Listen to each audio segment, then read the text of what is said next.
판례를 한번 보겠습니다. 판례를 볼 텐데 판례를 보기 앞서서 왜 제가 3년간 판례를 좀 중요하다고 생각을 하는지 좀 말씀을 드릴게요. 그거는 출제위원들의 심리적인 그런 게 좀 있습니다. 제가 예전에 그러니까 그 변호사 시험 시험 검토위원으로 예전에 들어간 적이 한 번 있었거든요. 근데 교수님들이 이런 작업을 하고 계시더라고요. 본인이 중요하게 생각하는 부분이 있지 않겠습니까? 본인이 중요하게 생각하는 부분을 이제 문제를 내려고 하다 보니 본인 책도 참조하고 그 다음에 이제 다른 교수님들 책도 참조하고 그 다음에 시중에 있는 진짜 뭐 강사들 책도 참조를 하세요, 실제로. 근데 판례 문제를 낼 때는 어떻게 내냐면 인터넷 사이트에 이제 판례를 검색하는 사이트가 있긴 있거든요. 예, 저는 개인적으로 그거 사이트 검색하는 거 권하지 않습니다. 제가 사실 2차 합격할 때까지 그 판례 사이트 판례 검색한 본 적 없어요. 예, 차라리 어떤 중요한 판례가 있으면 거기에 대한 뉴스 기사는 읽어본 적은 있어요. 근데 판례 사이트에서 판례를 검색한 적은 없습니다. 그냥 믿고 갔습니다. 그냥 강사님들이나 교수님들 판례를. 일단 3년간 판례가 왜 중요하냐면 예를 들어서 고지의무라고 혹시 들어보셨나요? 들어보신 적 있으세요? 고지의무? 예. 보험 계약 체결 당시에 이제 보험 계약자가 보험자인 보험회사에게 이제 본인이 그러니까 이제 어떤 예를 들어서 뭐 상해보험이다 그러면 실손보험을 체결하는데 허리 디스크가 있다. 그러면 디스크가 있는 사실을 알려야 될 거 아니에요, 그렇죠? 그러니까 그거는 이제 실손보험의 대상이 되냐 안 되냐 뭐 그런 걸 따질 때 중요한 사항이니까. 예를 들어서 고지의무를 문제로 내고 싶어요. 그러면 어떤 걸 하냐면 인터넷 사이트에 이제 있는 뭐 종합법률 뭐 그 정보 사이트나 아니면은 뭐 법꿀 아니면 뭐 로엠비 이런 사이트들이 있거든요. 예. 그런 사이트들이 있는데 그 사이트에다 이제 고지의무 이렇게 칩니다. 실제로 고지의무 치면 판례가 어떻게 검색이 되냐면 검색 딱 누르면 가장 최근에 대법원 판례부터 쫙 떠요. 그리고 시험 범위는 지방법원 판례는 아니잖아요. 고등법원 판례도 아니고. 그러면 검색을 할 때 대법원 판례만 검색하는 그런 기능도 있긴 있거든요. 그렇게 쫙 치면 가장 최근 판례부터 쫙 나와요. 그럼 그거부터 보는 거예요. 가장 최근 판례부터 보다가 맨 위에 있는 판례 한번 볼까? 딱 봤는데 이거는 별로 낼 게 없네. 넘어가고 그 다음 판례 딱 보니까 이거 내야 되겠다. 지문 하나. 그 다음 판례 이거 내야겠다. 지문 하나. 그렇게 내요. 실제로. 그래서 만약에 어떤 부분이 있으면 최신 판례들을 교수님들이 좋아하세요. 실제로. 예. 그래서 근데 그거에 대해서는 한 3년간 판례 정도가 통상적으로는 이제 최신 판례로서 이제 교수님들이 관심이 있어야 하는 분야인 것 같아요. 그래서 3년간 판례는 제가 봤을 때 반드시 좀 익히실 필요는 있습니다. 근데 상법보험법 판례가 판례를 검색하다 보면 내용이 그렇게 많지가 않아요. 많이 나와봤자 10개 조금 넘는 수준? 10개 전후로 나옵니다. 2018년 판례가 몇 개죠? 제가 검색한 게 8개네요. 그쵸? 8개고 2019년 판례가 지금까지 나온 게 6개입니다. 예. 생각보다 많지 않죠. 그쵸? 예. 근데 이거는 판결 요지를 제가 적어 놓은 겁니다. 판결 요지를 적어 놓은 건데 이게 뭐냐면 대법원 판례가 보통 통상적으로 이렇게 구성이 되어 있어요. 판례가 있으면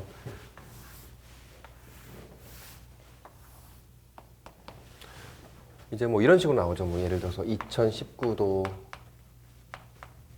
23503이다.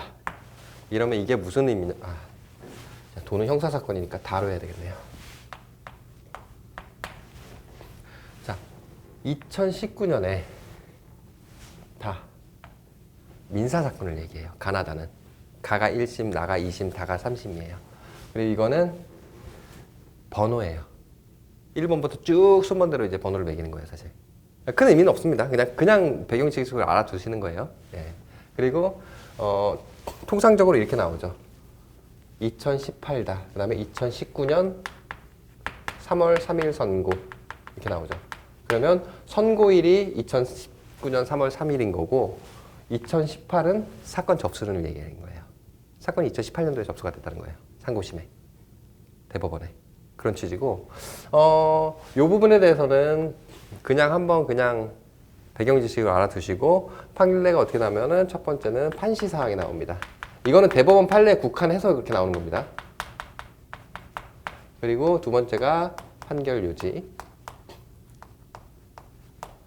그 다음에 뭐 당사자 주문 이런 거 있는데 그런 건 중요하지 않고 세 번째가 주문 쓸게요. 판결 주문. 4. 판결 이유. 자, 판시 사항은 요 판례 내용을 아주 컴팩트하게 정리를 한 부분이에요. 예. 갑의 권리가 있는지 여부 적극하면은 권리가 있다는 거고 갑의 권리가 있는지 여부 소극하면은 권리가 없다는 뜻이에요. 그리고 판결 요지는 요 판시 사항을 조금 풀어서 이 대법원 판례가 어떤 판례인지를 보여주는 내용입니다. 그리고 판결 주문은 뭐 이게 누가 이겼냐 상고인 뭐 원고가 이겼냐 피고가 이겼냐 뭐 그런 뜻이고 누가 이겼냐 뭐 이런 거 상고를 기각한다 뭐 아니면 원심을 뭐 환송한 원심 판결을 뭐 파기하고 이런 취지인데 요거는 의미가 없고요. 판결 이유는 이 대법원 판례에 이 판결 주문이 나오게 된 이유를 얘기를 하는 건데 판결 요지를 쭉 풀어서 쓴 겁니다. 실제로 우리가 봐야 될 부분은 판결 요지예요. 그리고 판결 이유 부분에 있어서도 쟁점이 되는 부분이 나올 수도 있어요. 사실관계가 나올 수도 있고 이 판결 이유에 사실관계 나오거나 쟁점이 되는 부분은 다 정리를 해드릴 겁니다. 나중에 문제가 되는 부분은. 근데 대부분 문제가 안 돼요. 그러니까 우리가 공부할 부분은 판결 요지가 되는 거예요. 판결 요지만 일단은 공부를 하시면 됩니다. 그리고 판결 요지 중에서도 중요한 부분이 있어요. 그리고 중요하지 않은 부분이 있어요. 요거를 골라내서 중요한 부분에 대한 문장을 읽히고 그 다음에 관련 키워드를 딱딱 정리해 나가면 그 판례는 끝인 거예요. 다만 중요한 판례는 사실관계도 좀 알아야 됩니다. 제가 한 4개 정도 중요하다고 생각이 들거든요. 지금 시험에 나올 게 지금 2018년 19년 저는 나올 것 같아요. 이 4개 판례는. 근데 안 나오면 내년에 나오겠죠. 어쩔 수 없고 제가 뭐 돗자리 까는 것도 아니고 일단은 4개가 나올 것 같은데 이거는 최신 판례이고 중요하고 이슈가 됐던 부분이기 때문에 사실관계도 어느 정도는 익혀둬야 될 필요가 있는 부분이 있습니다. 그래서 제일 먼저 보실 판례는 자 우리 일단은 제일 이슈가 됐던 판례인데요. 2019년 판례 2페이지 한번 펴보실까요? 네. 자 4번 판례예요. 대법원 2019년 3월 28일 선고 2016나 211 224 판결. 이 판례를 제일 먼저 보실 겁니다. 이 판례를 보실 건데 일단은 판례를 보기 앞서서 일단은 법에 대해서 처음 접하시는 분들도 있기 때문에 아주 기본적인 사항에 대해서만 말씀을 드릴게요. 판례를 보기 앞선 이제 전제로. 자, 일반적인 소송은 어떻게 진행이 되냐면요. 원고가 있어요. 피고가 있어요. 자, 이거는 민사법 판례의 경우에 그렇습니다. 상법도 포함이고요. 당연히. 자, 원고가 있고 피고가 있어요. 원고는 뭐 하는 사람이냐면 소송을 제기를 한 사람이에요. 소장을 제출한 사람이에요. 예를 들어서 원고가 피고한테 돈을 빌려줬어요. 돈을 빌려줬을 때 내 돈 갚아 했는데 피고가 계속 안 갚는 거예요. 그럼 어떻게 해야 돼요? 법원에 소제기해가지고 판결문 얻고 강제 집행해야 돼요. 집행은 어떤 거냐면 얘 재산에다가 압류하는 거. 예를 들어서 얘가 예금 채권을 가지고 있는데 통장에 돈이 남아있다. 그 돈을 뺐을 수 있어요. 판결문 받으면. 그런 거를 해야 되는 거잖아요. 그래서 소를 제기하는 사람이 원고고 그 다음에 원고에 대해서 소제기에 응소하는 사람이 피고예요. 이거는 뭐 쉽게 이해되시죠? 그쵸? 예, 그러면 자 일반 보험 사건에서 한번 볼게요. 보험 사건에서 자, 첫 번째 케이스는 어떤 케이스가 있냐면 원고가 보험 회사예요.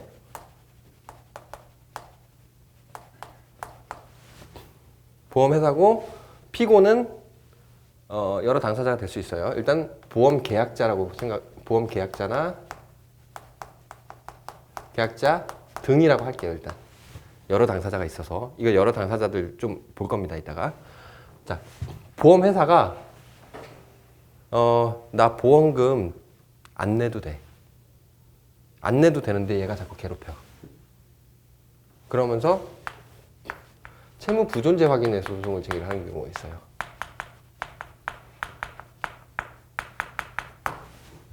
나 보험금 안 지급해도 돼. 지급할 채무 없어. 나 보험금 지급할 의무 없어. 이러면서 채무 부존재 확인의 소를 피고한테 제기를 하는 경우가 있어요. 그럼 피고는 아니야, 너 나한테 보험금 지급해야 돼. 이렇게 들어가요. 자, 두 번째 케이스는 원고가 자, 보통 피보험자나 보험 수익자가 되는데 자, 이것도 보험 계약자 등이라고 할게요. 그리고 피고가 보험 회사예요. 자, 보험 회사를 보험자라고 해요. 자, 보험 이거 놈자자거든요. 보험하는 놈이에요. 보험하는 놈이 누구예요? 고객이에요? 아니에요. 보험 사업을 영위하는 보험 회사를 의미하는 거예요. 보험자. 그래서 용어 하나 익혀두시고 자, 보험자를 상대로 해서 무슨 소송을 하냐면 보험금 지급 청구 소송을 하는 거예요.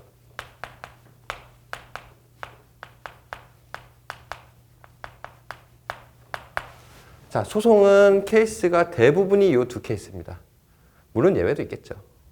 전형적인 케이스가 이런 케이스입니다. 우리가 판례에서 맛볼 수 있는 그러니까 판례에서 이제 볼 수 있는 케이스들이 이런 케이스들인데 일단은 자, 채무 부존재 의무를 얘기하는 거죠. 자, 보험금 지급 청구권이라고 하거든요. 권리를 얘기해요. 권리와 의무는 저도 알아요. 고등학교 때도 나와요. 중학교 때 사회 시간도 나와요. 그쵸? 나오는데 권리와 의무를 왜 얘기를 하냐면 민사법 판례에 있어서는 자, 민사법은 그래요. 결국에는 당사자의 권리와 의무가 뭐냐 이거를 정해주는 거예요. 가장 큰 카테고리에서 보면 민사법은. 자, 계약이라는 게 뭔지 아세요, 혹시? 계약 모르시지? 예를 들면, 갑이라는 사람이 있고, 을이라는 사람이 있을 때, 자, 이것부터 좀 먼저 설명을 드릴게요. 권리, 의무를 설명해 드리기 위해서. 갑이라는 사람이, 부동산 중개업소를 막 알아보면서, 내 집 마련의 꿈을 꾸고 있는 사람이에요. 그래서 중개업체를 통해서 집을 하나 봤어요. 너무 좋아요. 그리고 집값이 오를 것 같아요. 그래서 사고 싶어요, 집을. 아, 을이라는 사람이 사기로 할까요? 네, 을이라는 사람이 집을 사고 싶어요. 그래서 보니까 갑이라는 사람이 가지고 있는 거예요. 근데 이 사람이 부동산에 나 팔겠소 하고 내놨어요. 그래서 좋아. 나는 살래. 아니, 나는 팔래. 갑이라는 사람이 부동산을 팔래 하고 있고 그래 좋아 나는 살래 이랬어요. 그러면 자 사고 파는 거를 매매라고 하죠. 그쵸? 예. 자 계약 체결 과정은 여러 가지가 있지만 을이라는 사람이 먼저 갑이라는 사람한테 나 살래 하고 요청을 했어요. 그러면 이거를 계약의 청약이라고 해요. 자, 보험법에도 다 나올 겁니다. 청하는 거예요. 뭐를? 계약을. 약속하는 거를. 얘네가 사고 팔려면 서로 약속해야 될 거 아니에요. 그쵸? 이 부동산에 대해서 나 살래, 나 팔래 이러면서 서로 약속을 해야지 이게 사고 팔리는 걸 거 아니에요. 그랬을 때 얘가 계약을 청하는 거예요. 을이라는 사람이. 그랬을 때 갑이라는 사람이 오케이, 네가 사라. 승낙해요.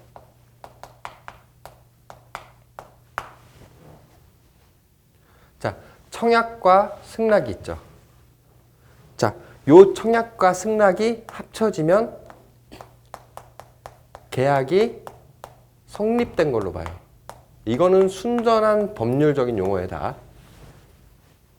자, 얘가 물건을 살라고 나 살래 하면서 청약했어요. 갑이 오케이 너 사라 나 팔게 승낙했어요. 그럼으로써 계약이 성립이 돼요. 무슨 계약이? 매매 계약이. 모든 계약 체결은 이렇게 이루어집니다. 그러면 얘는 권리가 생겨요. 무슨 권리? 부동산 소유권을 가져올 권리. 소유권은 내가 소유할 수 있는 권리를 얘기하거든요. 부동산을 가져올 수 있는 권리가 생기는 거고 얘는 부동산을 얘한테 넘겨줄 권리가 생기는 거예요. 그러니까 얘가 가져올 권리는 반대로 얘한테는 의무가 되는 거죠. 그리고 갑은 얘한테 돈을 받아야 될 거 아니에요. 뭐 계약금, 중도금, 잔금 이렇게 받잖아요. 돈을 받을 권리가 생기는 거예요. 그럼 얘는 돈을 지급할 의무가 생기는 거예요. 어때요? 권리랑 의무는 서로 당사자가 바뀌면서 권리자가 이 사람이면 똑같은 내용에 대해서 이 사람은 의무자가 되는 거예요. 자, 보험 사건에서 한번 적용을 해볼게요. 보험 회사가 아까 보험자라고 했죠. 그러면 자, 보험회사, 보험자라고 할게요, 이제. 자, 그러면 우리가 또 이제 용어를 하나 배울게요. 보험계약자라는 사람이 있어요. 자, 이 보험자는 보험회사를 얘기해요. 그리고 이 보험계약자는 뭐예요? 보험계약하는 놈자잖아요. 그렇죠? 보험계약을 하는 사람이에요. 고객을 얘기합니다. 저는 처음에 보험자, 보험계약자, 피보험자, 보험수익자 너무 헷갈리더라고요. 자, 일단 요거 개념만 알아가셔도 오늘은 성공하신 거예요. 자, 보험을 하는 사람이라서 보험회사고 보험계약을 보험회사랑 하는 사람이라서 고객인 거예요. 그래서 보험자, 보험계약자 개념 알아놓으시고 자, 둘이 보험계약을 체결해요.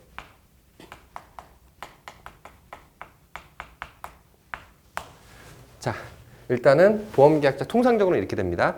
물론 이제 뭐 보험 설계사분들이나 아니면 보험 뭐 중개사분들은 사실 본 적은 없고 저는 보험 설계사분들이 권유를 하는 경우도 있고 아니면 자진해서 보험 설계사분들한테 요청을 하는 경우도 있고 해가지고 이렇게 해서 보험계약자가 청약서에 기재를 하죠.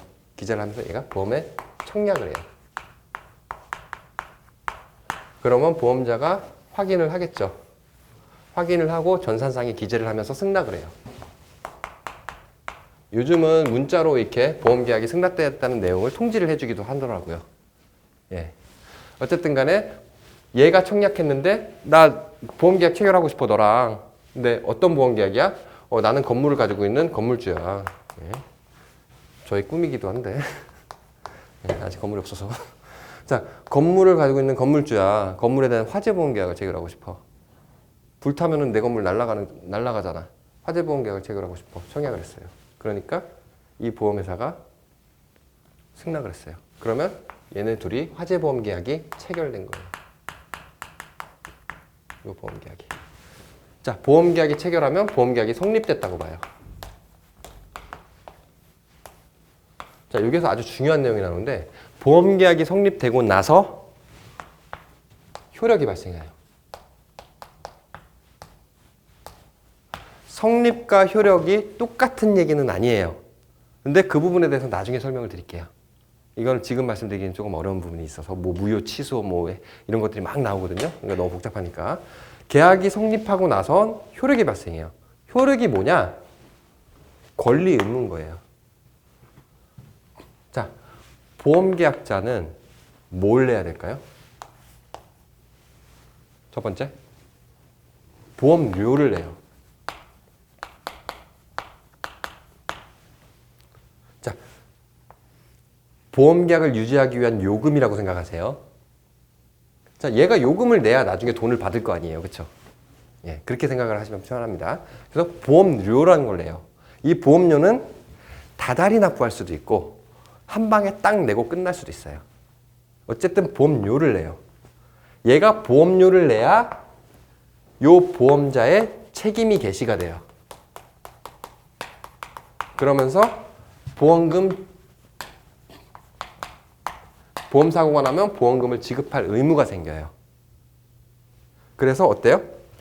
보험료와 관련해서는 보험료를 지급할 의무자는 보험 계약자가 되는 거고, 그쵸? 저는 이제 의무를 중요하게 보고 썼네요. 보험료는 보험 계약자가 지급할 의무. 그럼 보험자는 반대로 보험료를 청구할 수 있는 사람이겠죠. 그럼 이 보험료와 관련해서는 나한테 보험료 내놔 하면서 청구할 수 있는 권리자가 되는 거예요. 권리와 의무 개념을 일단은 밑바닥에 깔아두시면 나중에 사안을 이해하기가 되게 편해져요. 그래서 시간을 들여서 말씀드리는 거거든요. 자, 보험금. 자, 보험금이 발생하려면 뭐라고 그랬죠? 보험료가 납입이 돼야 보험자의 책임이 개시되면서 나중에 이 건물이 멸실이 되는 건 건물이 다 화재로 불타서 없어진다는 걸 얘기를 하거든요. 멸실이 되면 보험금을 지급해야 되는 의무가 생기는 거예요. 예. 건물이 멸실되면 보험금을 지급하는 의무가 생기고 이 보험금을 지급할 의무자가 되는 거겠죠. 보험회사가. 그럼 어때요?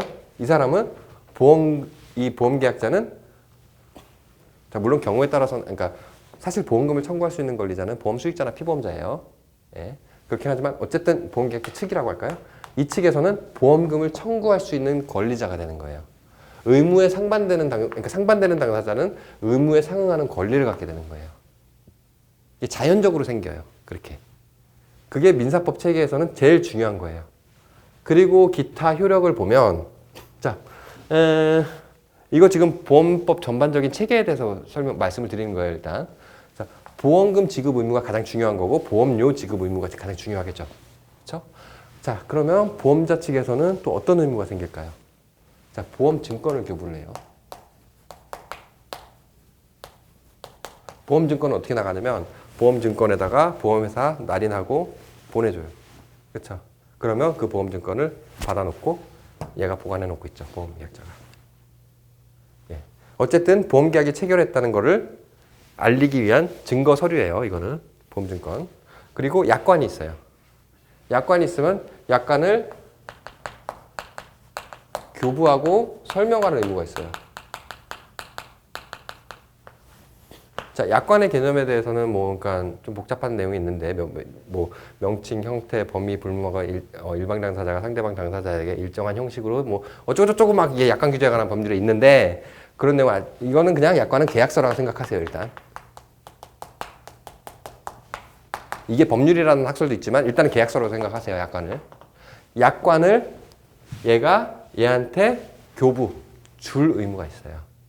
그리고 중요한 내용에 대해서는 설명할 의무가 있어요. 어떤 부분은 면책이 돼요. 면책은 뭐냐면 보험자의 책임을 면하는 거거든요. 그 부분에 대해서는 얘한테 설명할 의무가 있을 수도 있는 거죠. 예, 설명할 의무가 있는 중요한 사항이냐 아니냐에 대해서는 판례가 엄청 많아요. 예, 한번 정리하고 넘어가야 될 부분이기도 하고요. 교재를 가지고 있으시면 잘 보실 수 있고요. 그래서 이 세 가지 의무가 일단은 가장 기본적인 의무가 돼요. 그런데 아까 말씀드렸죠. 고지 의무. 예, 실손보상 체결하는데 실손보험 체결하는데 디스크가 있다 이러면 고지해야 된다. 이런 식으로 말씀드렸잖아요.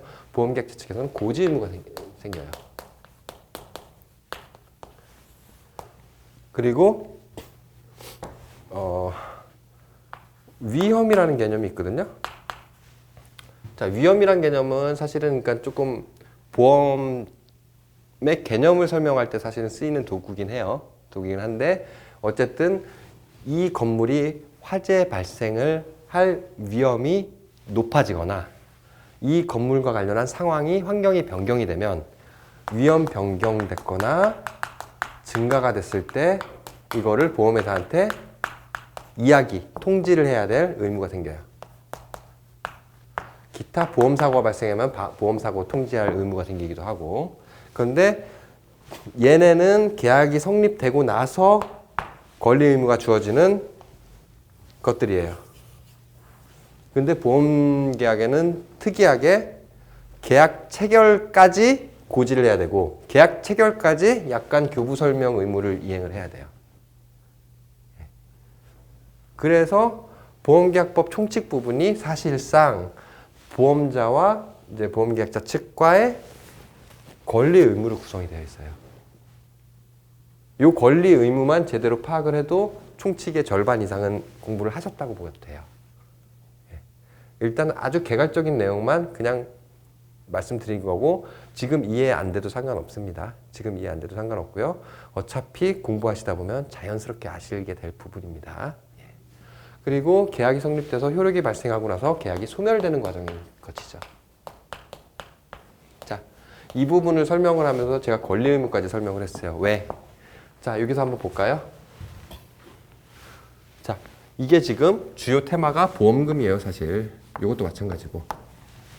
자, 보험금 지급 채무가 없다는 거를 얘가 청구한 거죠, 그렇죠? 그리고 얘는 나는 보험금 청구권이 있어 하면서 청구를 하는 거죠, 그렇죠? 예. 대부분 소송은 이렇게 벌어지고 판례는 요 안에서 요런 쟁점들을 가지고 어떻게 해석을 하느냐를 보는 거예요. 그렇게 따지면 되고, 자, 한 가지만 더 말씀을 드릴게요. 자, 보험자는 이제 어떤 개념인지 아실 것 같고, 그 다음에 보험 계약자도 아실 것 같고요. 아주 간단하게만 알아두시는 거예요. 자, 보험자는 보험회사, 보험계약자는 보험회사와 보험계약을 직접 체결하는 당사자. 아시겠죠? 보험료를 지급하는 사람이에요. 자, 그리고 피보험자라는 게 나와요. 그리고 보험 수익자가 나와요.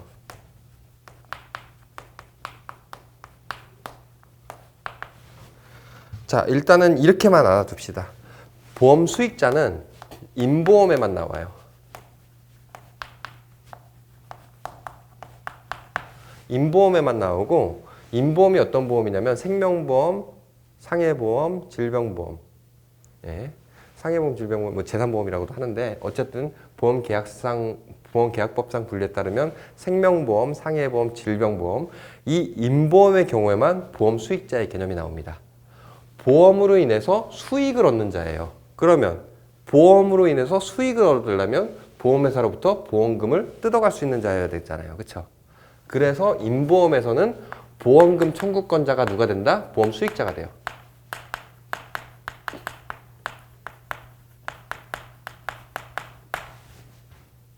자, 근데 손해보험은 달라요. 자, 이게 두 가지 의미가 있어요. 손해보험에서는 보험금 청구권자가 돼요.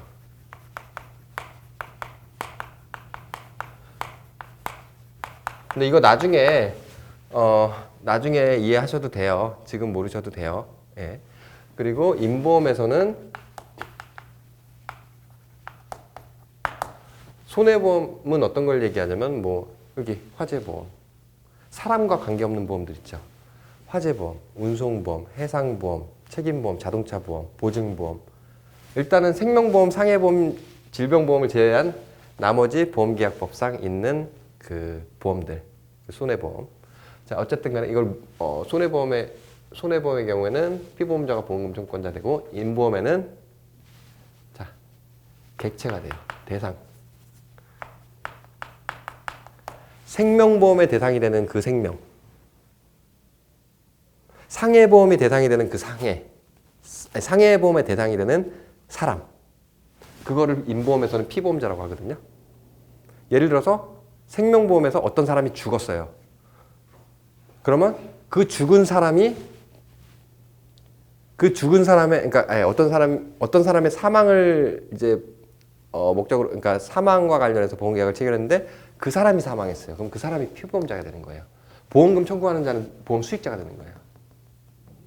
이 개념이, 그러니까 피보험자의 개념 때문에 헷갈리거든요. 이게 지금 나중에 막 타인을 위한 보험에서 헷갈리는데 저는 이렇게 외웠었어요.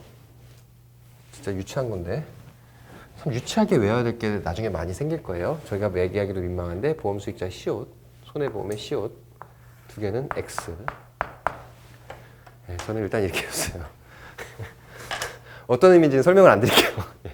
어쨌든 간에 이런 당사자의 개념들이 있습니다. 일단은 간단하게만 알아두시고, 이건 진짜 간단하게 말씀드리는 수밖에 없어요. 왜냐면은 보험의 요소에 대해서, 그러니까 뭐 제가 따로 뭐 교재를 가지고 설명을 드리고 이해를 시키는 부분이 아니고 단순히 판례를 익히기 위한 부분이니까요.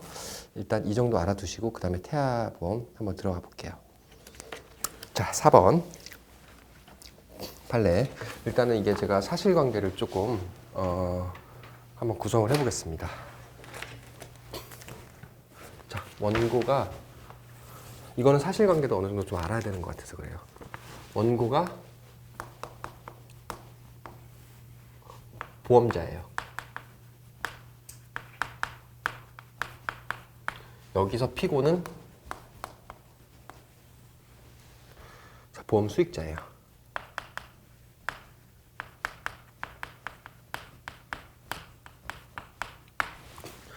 자, 채무 부존재 확인의 소송을 제기했어요. 일단은 소송은 이렇게 해서 시작했습니다.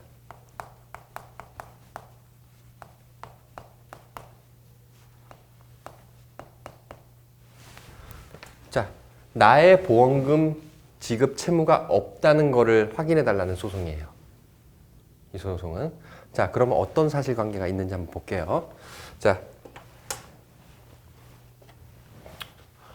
보험자와 보험 수익자 사이에 태아보험이 체결됩니다. 태아에 대한 상해보험이 체결돼요.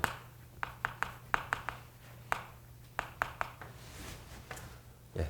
그러면 이 사람은, 이 피고는 보험 수익자이자 보험 계약자가 되는 거예요.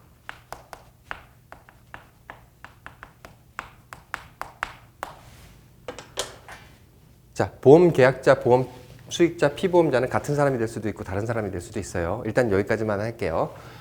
자, 보험 수익자이자 보험 계약자인 피고가 있어요. 이 사람은 태아의 엄마였어요. 산모. 산모예요, 산모. 자, 임신 중에 뱃속에 있는 아이를 판례에서는 소의 1이라고 했는데 A라는 태아가 있다고 칩시다. 얘를 피보험자로 하는 태아에 대한 상해보험을 체결한 거예요. 자, 피보험자니까 얘가 다치면 보험금을 지급하는 거겠죠. 그쵸? 왜냐하면 피보험자는 여기에서 보험의 대상이잖아요. 자, 상해보험의 대상이 되는 피보험자가 A인 태아였던 거예요. 이렇게 계약관계에 들어갔어요. 처음에. 근데 이게 어떤 문제가 생겼냐면, 자, 산모가 이제 애를 낳으러 병원을 갔어요. 물론 이게 의료소송과도 연관이 됐었습니다, 사실. 근데 병원을 가서 진통 중에 분만 과정에서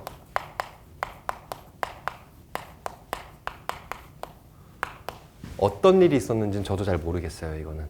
1심 판례까지 다 뒤져봤는데 안 나오더라고요. 근데 그게 이거와 관련한 의료소송을 찾아보면 전 나올 것 같아요. 예, 거기까지는 사건 검색이 안 되더라고요. 당사자 알 수 없어서. 예. 어쨌든 분만 과정에 이 태아가 뇌 손상을 입게 됩니다. 그리고 두개골 골절이 돼요.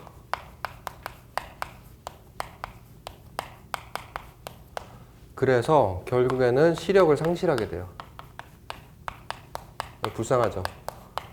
얘가 태어나면서 시력을 아예 잃은 애가 태어난 거예요. 자, 분만 과정이 이게 어떻게 되냐면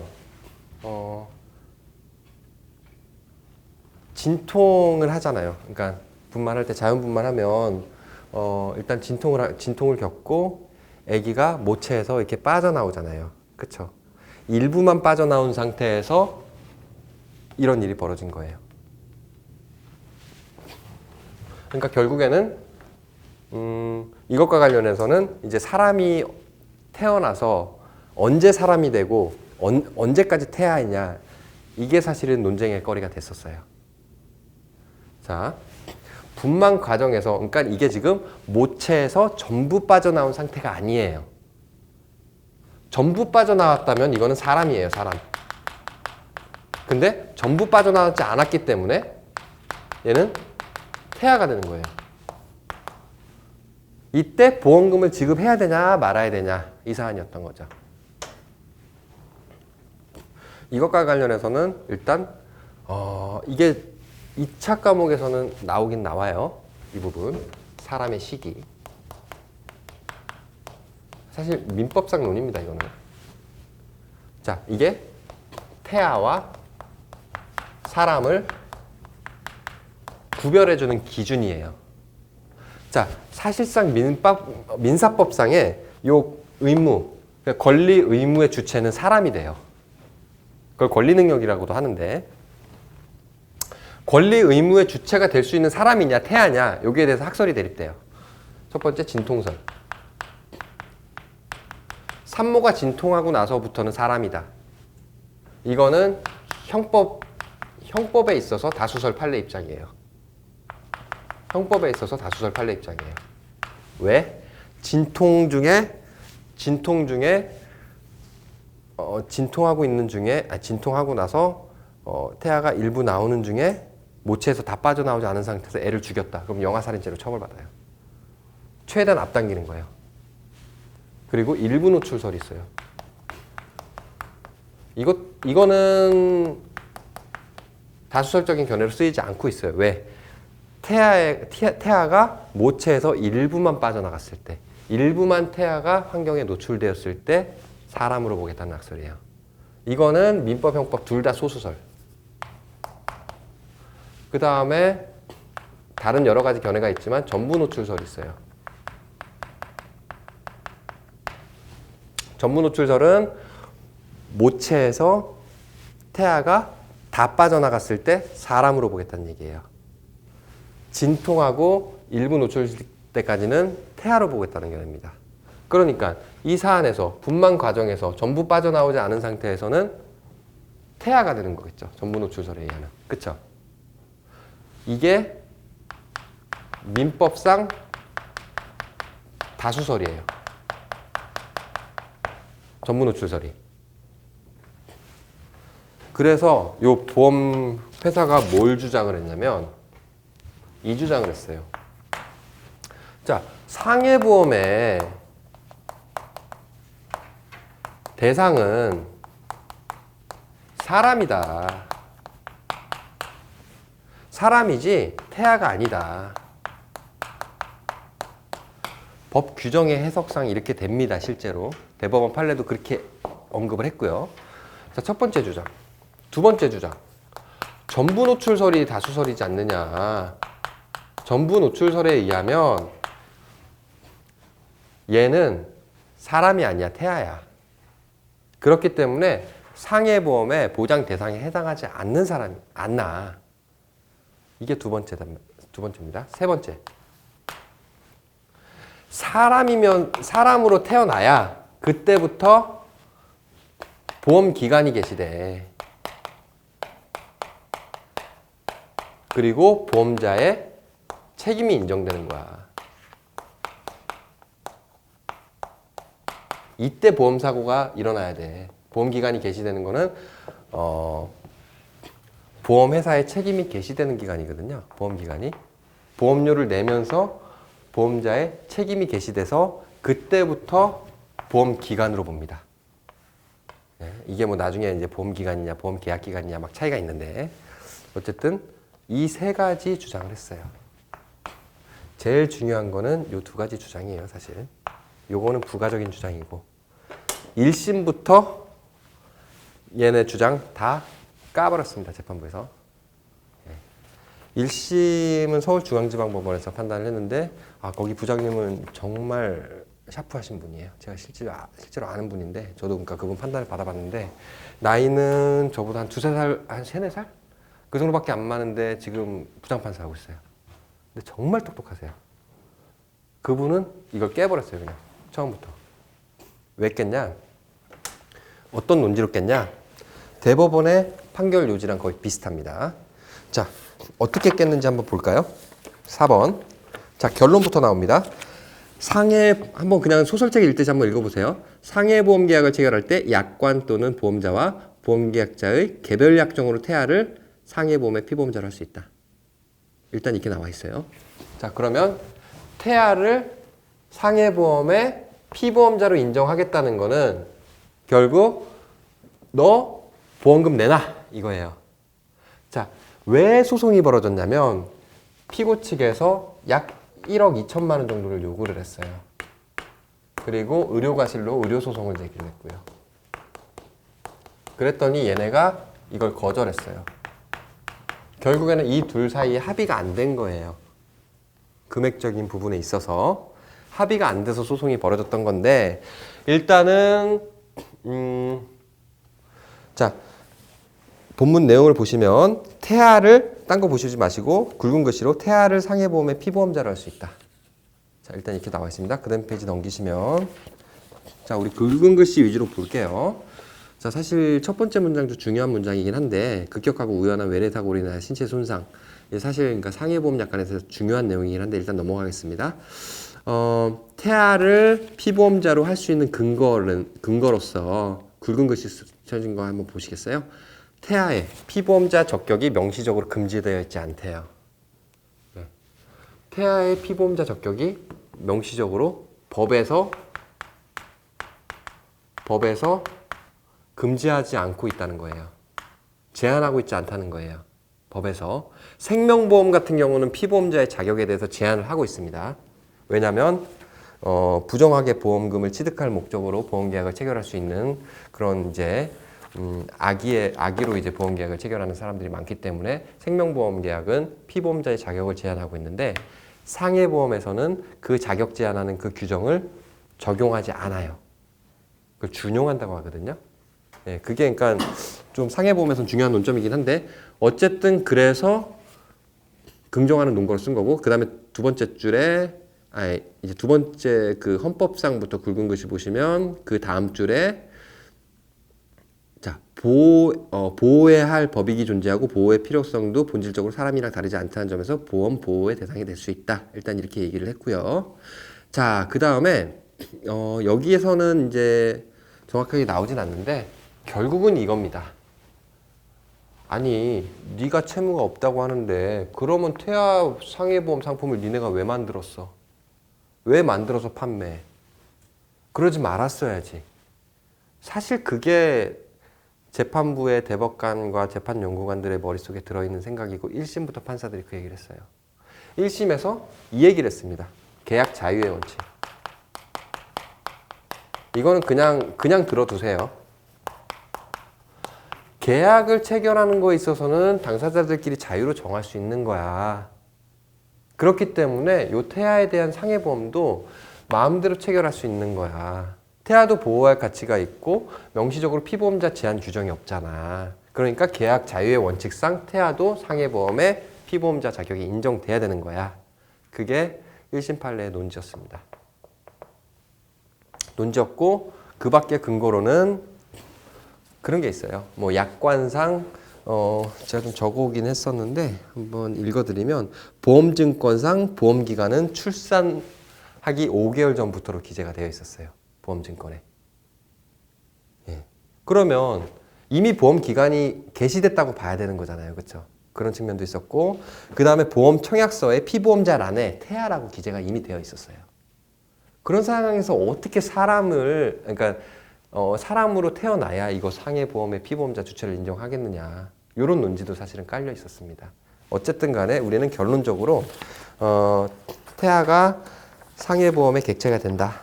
상해보험의 피보험자로 할 수 있다. 요거를 일단 알아두시고, 두 번째로, 자, 요거는 이제 조금 어려운 부분이긴 한데 3페이지 보시면 두 번째 줄에 끝단락쯤 보시면 피보험자는 신체를 가진 사람임을 전제로 한다. 이렇게 나와 있죠. 상법 737조 이렇게 나와 있습니다. 이거는 상법 규정과 그다음에 그 상해보험과 관련한 약관 규정 내용을 좀 알아야 일단 할 수 있는 거거든요. 일단 자, 신체를 가진 사람임을 전제로 상법 규정이 되어 있으나 그럼에도 불구하고 태아를 피보험자로 봤다. 이런 부분에 있어서 큰 의미가 있는 판례입니다. 예.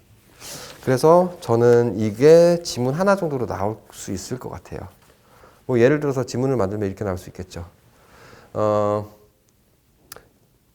피보험자는 신체를 가진 사람임을 전제로 그러니까 상법 규정에 따르면 피보험자는 신체를 가진 사람임을 전제로 한다고 볼 수는 없으므로 태아를 피보험자라고 하는 상해보험 계약 체결도 얼마든지 가능하다. 옳은 질문일까요?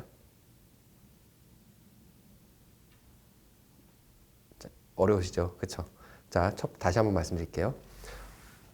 자, 상법에 따르면 피보험자는 신체를 가진 사람임을 전제로 하진 않기 때문에 태아를 피보험자로 하는 상해보험 계약 체결도 얼마든지 가능하다. 틀린 지문입니다. 왜? 앞에 부분에 상법에서 피보험자는 신체를 가진 사람임을 전제로 하지만 태아를 피보험자로 하는 상해보험 체결할 수 있다고 했잖아요. 그렇죠? 그래서 그런 지문 형식으로 충분히 한 문제 정도 나오지 않을까 싶습니다. 자, 그 다음에 자, 두 번째로 2018년 판례 3페이지 한번 볼게요.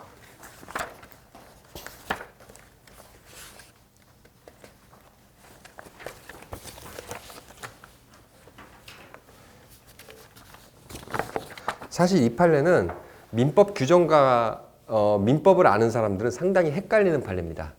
하지만 민법을 모르는 상태로 보면 엄청 쉬운 판례예요.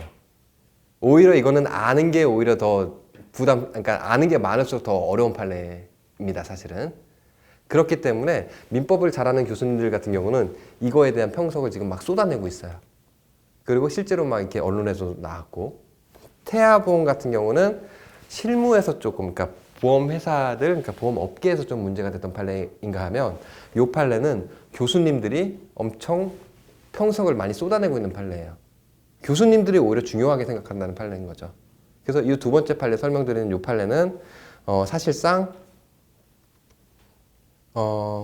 올해 아니면 내년 좀 나오지 않을까, 그냥 제 개인적인 생각이에요. 예, 한번 참고만 하시고요. 그래서 제일 중요한 부분은 양괄호 2번 이 부분이 사실 굵은 글씨로 쳐놨던 그 부분이 중요한데, 이 부분을 설명을 하기 위해서는 좀 사안을 좀 보셔야 될 것 같습니다. 자, 이 사안도 한번 사실관계를 제가 좀 적어 볼게요. 자, 이거는 자, 보험회사가 원고가 보험회사입니다. 보험자. 그 다음에 피고가 자, 참, 그리고 사실관계까지 이렇게 많이 설명하는 이유는 최신 판례들은 사실관계까지 어느 정도 알아둘 필요는 있어서 그러는 거예요. 그리고 최신 판례가 아닌 다른 판례들은 이렇게 사실관계까지 알아둘 필요는 없습니다. 이렇게 힘들게 공부하면 사실 너무 많은 판례를 알아야 되기 때문에 너무 힘들어요. 예, 그러면 그러니까 정말 체력 낭비예요. 그래서 최신 판례들에 한해서만 이렇게 사실관계까지 좀 알아두시고, 그 다음에 나머지 판례들은 그냥 결론 위주로 싹싹 살펴보시면 됩니다. 예, 정말 중요한 판례 몇 개 빼고는. 예. 예를 들어서 정말 중요한 판례, 뭐 보험업계 최근에 문제됐던 재해보상특약 판례, 뭐 이런 것들, 그런 것들은 사실관계까지 알아야 되지만 그런 예외적인 몇 개 빼고는 사실관계 모르셔도 됩니다. 예, 이거는 좀 알아야 될 필요는 있을 것 같아요. 자, 피고는 원래는 자, 현재 보험계약자 이자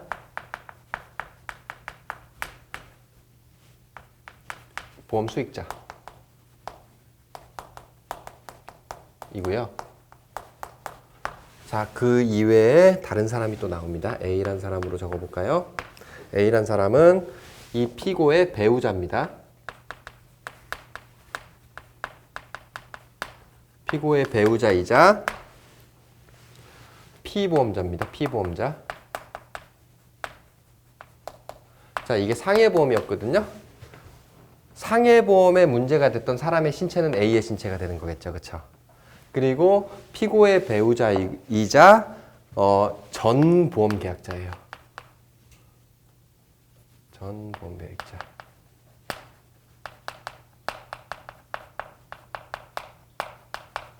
자, 이거는 상해보험 계약을 체결한 사안입니다. 자, 원래는 이렇게 체결했어요. 이렇게 계약이 체결이 들어간 거예요. 근데 보험 계약자가 A에서 피고로 변경됩니다.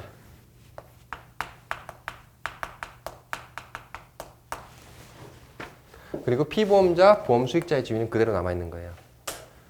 자, 보험 계약자의 지위가 변경됐는데 이 부분은 그냥 이렇게 변경이 됐구나 정도만 아십시오. 왜 변경이 됐는지 이거는 모르셔도 됩니다. 자, 이렇게 변경이 됐는데 지금 보니까 이 보험자가 보험금 반환 청구를 했어요.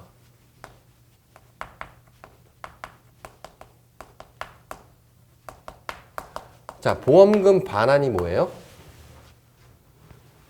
보험회사가 보험 수익자, 보험으로 인해서 수익을 얻는 사람이 보험금 청구권자라고 그랬죠. 임보험에서. 그쵸? 보험 수익자 임보험에서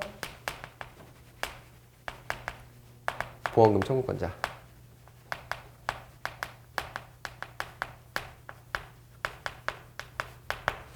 자, 보험금을 이미 보험 수익자인 피고한테 지급을 한 사안이었습니다.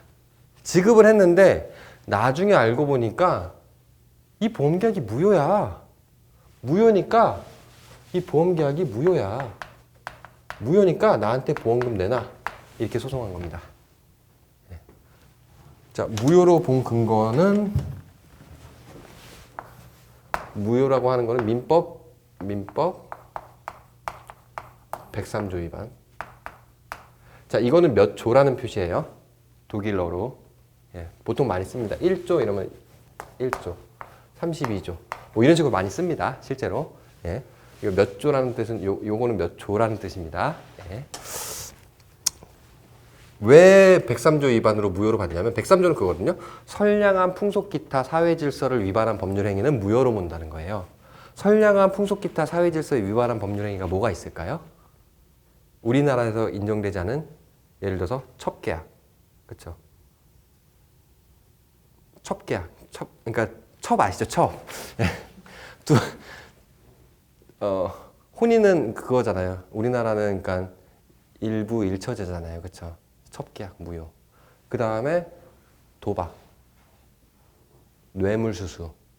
그렇죠? 그런 것들이 많이 있습니다. 그리고 판례에서 문제가 됐던 게 뭐 성매매업소 여성들한테 뭐 화대 지급하는 뭐 포주와의 그런 관계 뭐 이런 것들도 선량한 풍속 기타 법률 질서에 반하는 법률 행위로 무효로 받고 보험계약에서는 103조 위반으로 보는 사례가 있습니다. 어떤 사례가 있냐면 그냥 제가 말로 설명을 드리면 예를 들어서 아내가 생명보험계약을 체결을 했어요. 보험회사랑.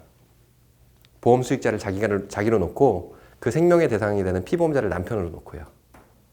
근데 그 보험회사에 이 보험회사만 체결한 게 아니라 보험계약을 한 막 수십 개 체결했어요. 막 한 50개, 막 60개 이렇게 체결했어요.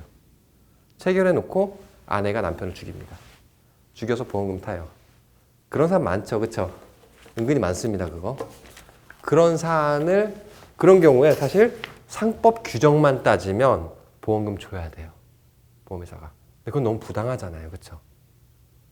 근데 상법과 민법과의 관계는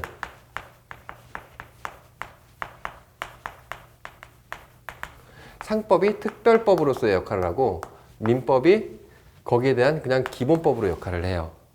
그러니까 두 개의 규정이 예를 들어서 같은 규정이 존재하면 상법이 우선해서 적용을 하는 거예요. 근데 상법이 적용이 만약에 되는 만한 규정이 없으면 보충적으로 민법 규정을 적용할 수 있다는 거죠. 자, 여기서는 대법원에서 민법 103조를 근거로 해서 무효로 실제로 봤어요. 왜 봤냐면 그게 판례는 없네요. 제가 한번 읽어드려 볼까요? 2010년 1년 동안에 보험계약이 약 47건이었어요. 그리고 2010년 1년 동안 소득이 약 800만 원이었습니다. 자, 이 사람 두 사람 합쳐서 소득이 800만 원이었어요. 근데 보험계약 체결건은 47건이라고 그랬죠. 자, 그래서 계산을 때려보니까 한 달 보험료가 약 200만 원이 나와요. 그러면 이게 소득은 1년 소득을 얘기하는 거거든요. 1년. 자, 1년에 보험료로 내야 되는 거, 보험회사한테 내야 되는 요금이라고 그랬죠? 보험회사에 내는 금액이 2,400만 원이 나와요. 자, 이거는 1만 만의 약자입니다. 2,400만 원이 나와요. 자, 사실은 사실 저는 이렇게 쓰는데 보기 힘드실까봐 10,000원을 썼는데 제가 습관적으로 이렇게 써버렸네요. 예. 일단은 200만 원이니까 1년에 2,400만 원이 나와요. 1년에. 그러면 800만 원 소득 가지고 있는 사람이 보험료로만 1년에 2,400만 원 얻는 거예요. 네. 그리고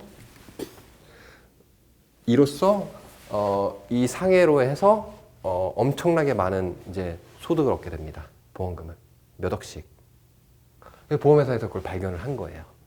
그러니까 내가 지급했던 보험금 내놔 이러면서 청구를 한 거죠. 그거에 근거로서 민법 103조를 든 거고.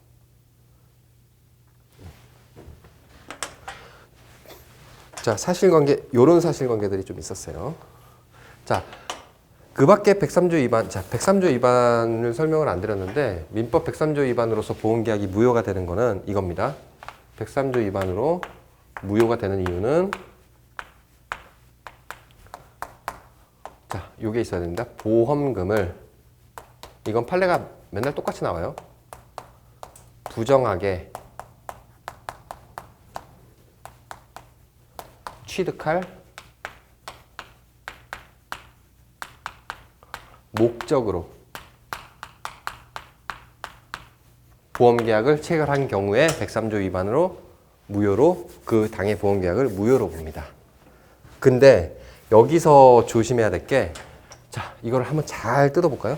보험금을 부정하게 취득할 목적이 있어야 돼요. 이 목적은 객관적인 거예요? 주관적인 거예요? 상당히 주관적인 거죠. 그렇죠? 예를 들어서 내가 어떤 동물을, 그러니까 제가 어떤 엽총을 갖고 있다고 칩시다. 엽총을 가지고 동물을 사냥할 목적으로 쐈는데 사람이 죽었어요. 그럼 나한테는 고의가 없는 거죠. 사람 죽임. 그렇죠? 이 목적은 순수히 주관적인 사정인 거예요. 자, 주관적인 사정이 있는지 없는지를 법원에서 판단을 해야 되는 거죠. 이 사람이 보험금을 부정하게 취득할 목적이 있는지 없는지, 이걸 어떻게 판단할까요? 이 사람 머릿속에 들어갈 수 없잖아요, 판사들이. 그랬을 때는 간접사실이라는 용어가 나와요. 이 간접사실이 뭐냐면 이런 것들이에요. 어떠한 사실관계들을 살펴봤을 때 이 사람은 어떤 목적이 있다, 어떤 고의가 있다, 이렇게 추정하는 거예요. 추측하는 거예요. 그거를 갖다가 추인이라는 단어를 써요. 법적으로 좀 어려운 단어들이 많이 나오는데, 추측해서 인정하겠다는 거예요. 간접사실을 통해서. 예를 들어서 사람을 죽였어요. 그래서 얘가 살인죄가 문제가 됐어요. 살인죄가 문제가 됐을 때 얘의 살인죄 고의가 있는지 여부를 따져야 돼요. 왜냐? 살인죄 고의가 없으면 그거는 단순히 과실로 사람을 죽인 거기 때문에 형이 확 떨어져요. 사람을 살인했으면 최소 5년 이상인데 사람을 과실로 죽였으면 그거는 글쎄요, 합의가 되면 집행유예도 나올 수 있어요. 물론 개인적으로 불만이긴 하지만 그래요, 실제로. 그러면 이 사람을 죽였을 때 고의로 죽였냐, 이걸 따지기 위해서는 어때요? 이 사람이 사람을 죽일 때 어떤 흉기를 썼냐, 흉기를 언제 구입했냐, 이 사람이랑 왜 만났냐, 무슨 일이 있었냐, 어떤 행위를 했냐, 이런 것들을 다 따져야 돼. 그렇죠? 다 따져서 고의나 목적이 있음을 추측해서 인정하는 거예요. 그럴 수밖에 없겠죠. 사람 머릿속에 들어갈 수 없는 주관적인 요소이기 때문에. 자, 그래서 어쨌든 간접사실로 추인한다는 얘기가 나올 수밖에 없어요. 판례에서 자주 사용하는 용어라서 어쩔 수 없이 제가 설명을 드린 거고. 자, 그러면 여기까지 한번 보고 양가로 1번을 한번 읽어보겠습니다. 자, 보험계약자가 다수의 보험계약, 여러 가지 보험계약을 통하여, 자, 여기 나왔죠? 굵은 글씨. 보험금을 부정 취득할 목적으로 보험계약을 체결한 경우, 예. 이 경우는 쭉쭉쭉쭉 내려가서요. 예, 근간을 해치게 되므로까지 내려가서요. 이와 같은 보험계약은 민법 제103조 소정의 선량한 풍속 기타 사회질서에 반하여 무효라 할 것이다. 한편 보험계약자가 그 보험금을 부정 취득할 목적으로 다수의 보험계약을 체결하였는지에 관하여 이를 직접적으로 인정할 증거가 없더라도 보험계약자의 직업 및 재산 상태, 다수의 보험계약 체결 경위, 보험계약의 규모, 보험계약의 체결 전후의 정황 등 재반 사정에 기하여 그와 같은 목적을 추인할 수 있다 그랬죠. 목적. 자, 여기에서는 어떻게 추인한 거예요? 보험금을 부정 취득하게 할 목적을 어떻게 추인한 거예요? 계약이 47건이나 되고 1년에 소득이 800만 원이나 되고 한 달에 800만 원밖에 안 되는데 한 달 보험료가 약 200만 원, 1년에 보험료가 2,400만 원 나오고 그 다음에 플러스 그간 취득했던 보험금이 여기에 몇 배였더라? 뭐 몇백 배였나? 뭐 하여튼 그랬어요. 그런 경우는 보험금을 부정하게 취득할 목적을 인정한 거죠. 이 사안에서는. 예. 그래서 추인할 수 있다. 이렇게 나왔고요. 결국은 무효가 됐습니다. 예.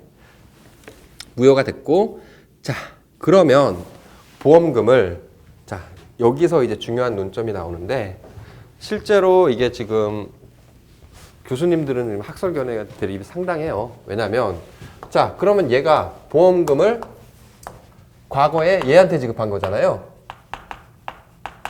얘 피고가 보험 수익자니까. 맞죠? 그러면 반환을 누구한테 구하면 될 것 같아요? 상식적으로 생각해 보십시오. 누구한테 반환을 구하면 될 것 같아요? 얘한테 구할까요? 얘한테 구할까요? 그냥 상식적으로. 자, A한테 보험금을 반환 받아야 된다고 생각하시는 분 없으시죠? 피고한테 받아야 된다고 생각하시는 분. 그렇죠? 저도 당연히 그렇게 생각해요. 그래서 자, 교수님들이 상당히 중요하게 생각하는 거는 결국 이거예요. 되게 쉬워요. 상식적으로 생각하면. 자, 보험금을 얘한테 지급했으니까 자, 이게 무효가 됐잖아요. 무효가 됐으면 내가 지급한 보험금 토해내 이래야 되거든요. 무효가 되면 그 법률 효과로서 서로 간의 반환 관계가 생겨요. 예를 들어서 매매 계약을 체결했는데 매매 계약이 무효가 됐어요. 근데 중도금까지 지급했어요. 그럼 중도금을 받아와야겠죠. 그렇죠? 그런 동계산의 정산 문제가 생깁니다. 이 경우도 마찬가지예요. 보험금을 지급했으니까 정산 문제가 생기는 거예요. 자, 그랬을 때 보험금 반환을 이렇게 하라는 게 판례의 태도예요. 근데 이거를 얘한테 하라는 견해도 있어요. 상식적으로 맞지 않죠. 그렇죠? 상식적으로 맞지 않아요. 이렇게 가라는 게 판례 태도입니다. 일단 결론적으로. 근데 이게 중요하대요. 왜? 사실은 이거는 민법상 제3자를 위한 계약이라는 게 있거든요. 이거는 지문으로 어쩌면 나올 수도 있을 것 같아서 그냥 간단하게만 설명을 해드릴게요. 어떤 A라는 사람이랑 B라는 사람이 계약을 체결을 했어요. 계약을 체결했는데 거기에 대한 수익을 C라는 사람이 얻는 거예요. 자, 이 관계도 마찬가지죠. 처음에 원래는 전 보험계약자라고 그랬잖아요. 그렇죠? 전 보험계약자인 A와 원고 사이에 원래 보험계약을 체결했어요. 그런데 수익은 얘한테 간 거예요. 근데 이때 반환 관계는 얘한테 이렇게 지급했다고 해도 얘한테 받으라는 거예요.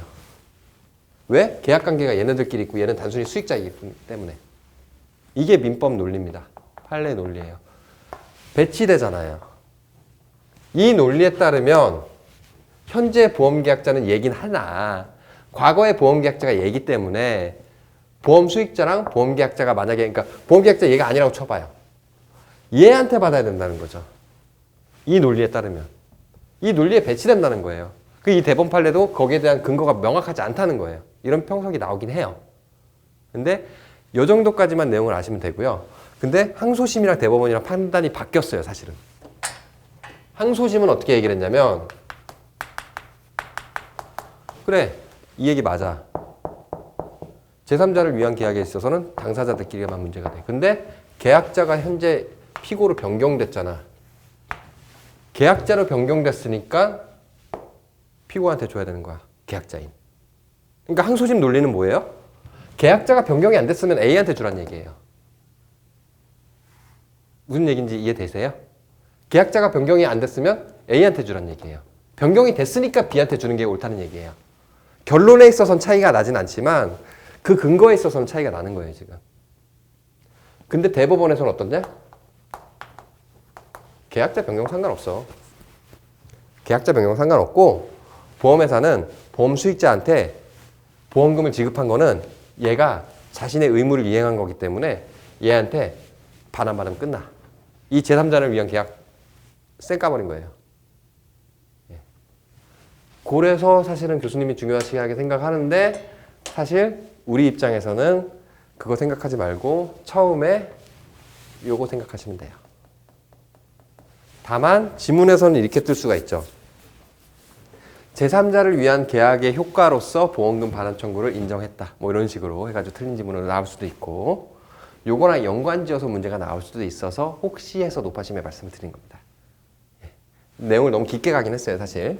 자, 그래서 양가로 2번 한번 읽어보겠습니다.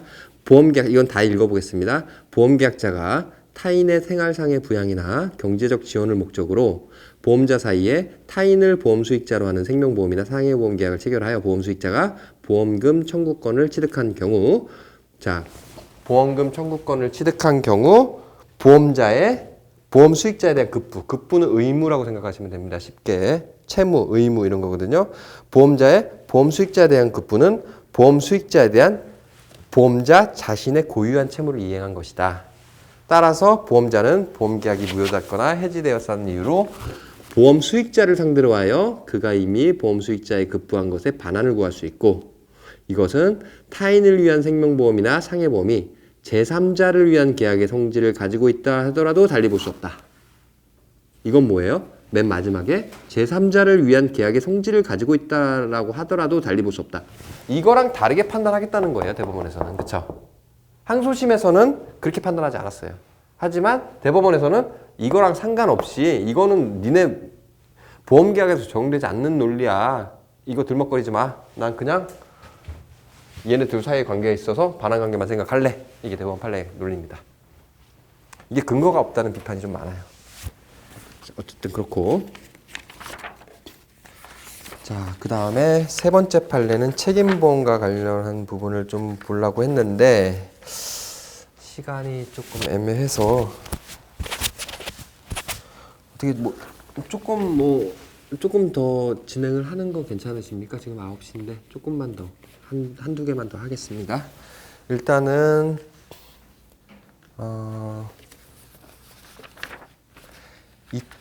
일단 그 제가 문제 나눠드린 거 있죠. 유인물 중에서 그 문제 나눠드린 거는 2018년 판례 중에서 페이지 7페이지 관련된 판례를 그대로 놓은 겁니다. 지금 그대로 놓은 거고, 자, 그 다음에 중요하게 체크를 하고 싶은 거는 2019년 판례 1페이지 판례거든요. 1페이지 판례인데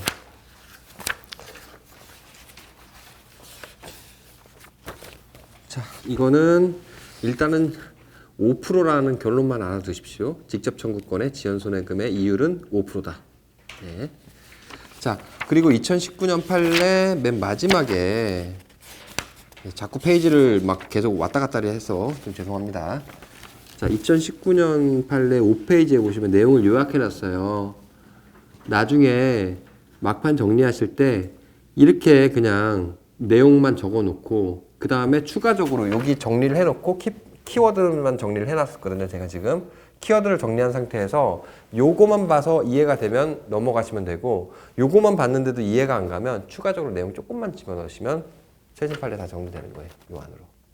그러면 요 긴 문장 다 읽어보실 필요 없죠. 그쵸? 그런 식으로 해서 양을 줄여가면서 시간을 줄이는 겁니다. 공부 방법 중에 하나예요. 그게. 그 어렵다는 사법시험 같은 경우도 시험 직전에 서로 양을 어떻게 줄일 것인가를 고민을 해요. 우리 시험도 막판에 가서 이런 식으로 컴팩트하게 양을 줄여나가야 됩니다. 2차 시험은 더 해요. 2차 시험은 어떤 식이냐면 일단 처음 볼 때는 모든 내용을 다 이해를 하고 그 다음에 암기할 건 또 암기를 해주고 해야 돼요. 결국 근데 시험장에 가서는 답안지에 쓸 내용이 그렇게 많지 않습니다. 답안지 분량이 많지도 않을 뿐만 아니라 시험 시간도 별로 없습니다. 그러면 결국 뭐 해야 되냐? 키워드 위주로 외워야 돼요. 예를 들어서 어떤 약술 문제가 나왔다. 그 약술과 관련해서 모든 내용을 문장으로 다 외우시는 거는 그건 진짜 미친 짓이에요. 못해요. 초등학교 동시도 못 외우는데 그거 어떻게 외워요, 그거를. 다만 거기에서 중요한 단어 위주로 딱딱딱 정리해 놓으면 그 단어만 보면 나중에 내가 알아서 쓰고 있어요.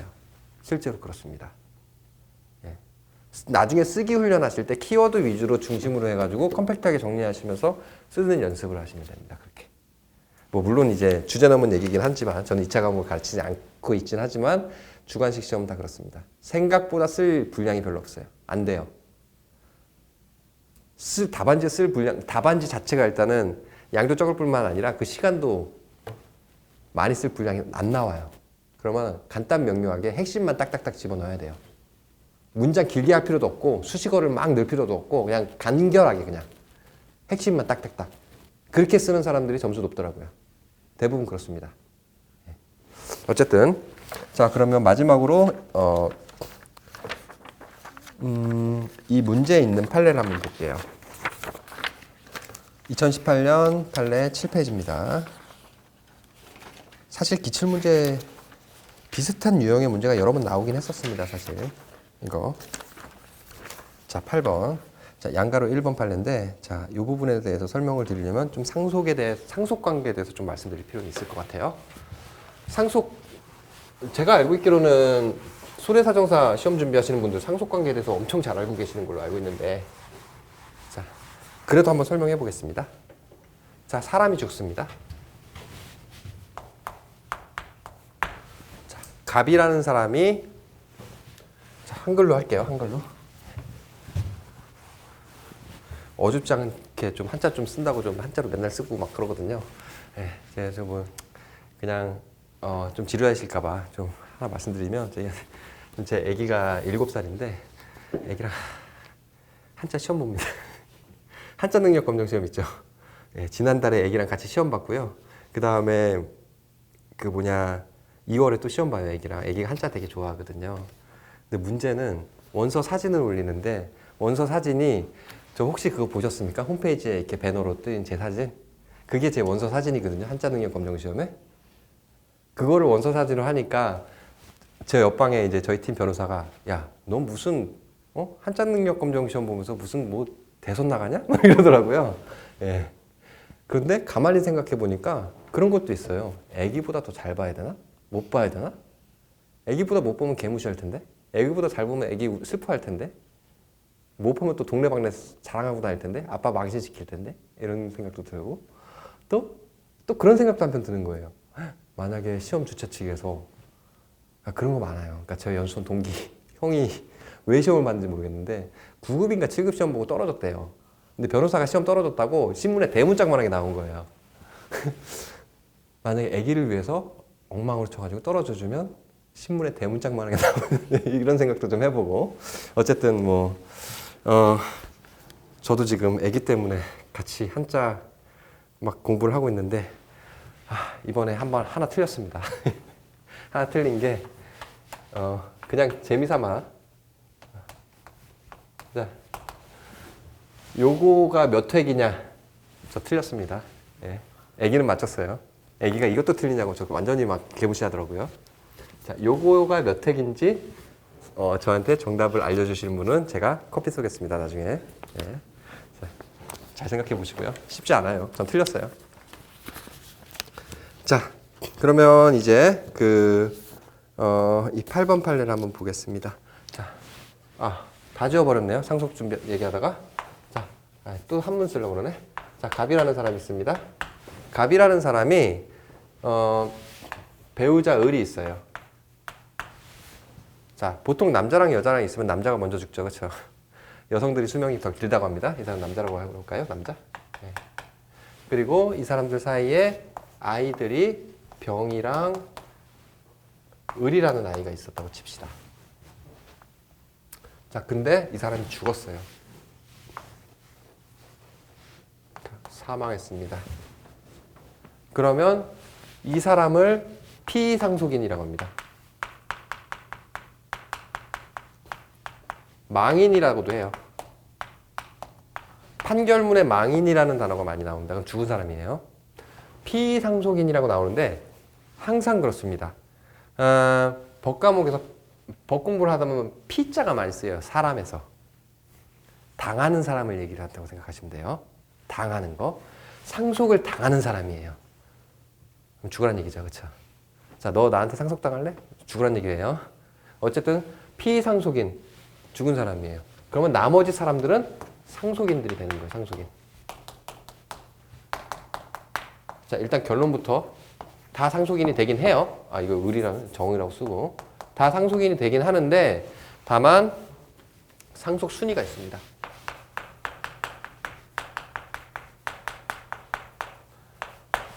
자, 상속은 알고 계셔야 됩니다. 2차도 그렇고 1차도 그렇고. 간단하게만 말씀드릴게요. 상속 순위는 비존 배형사로 외웁니다. 저는.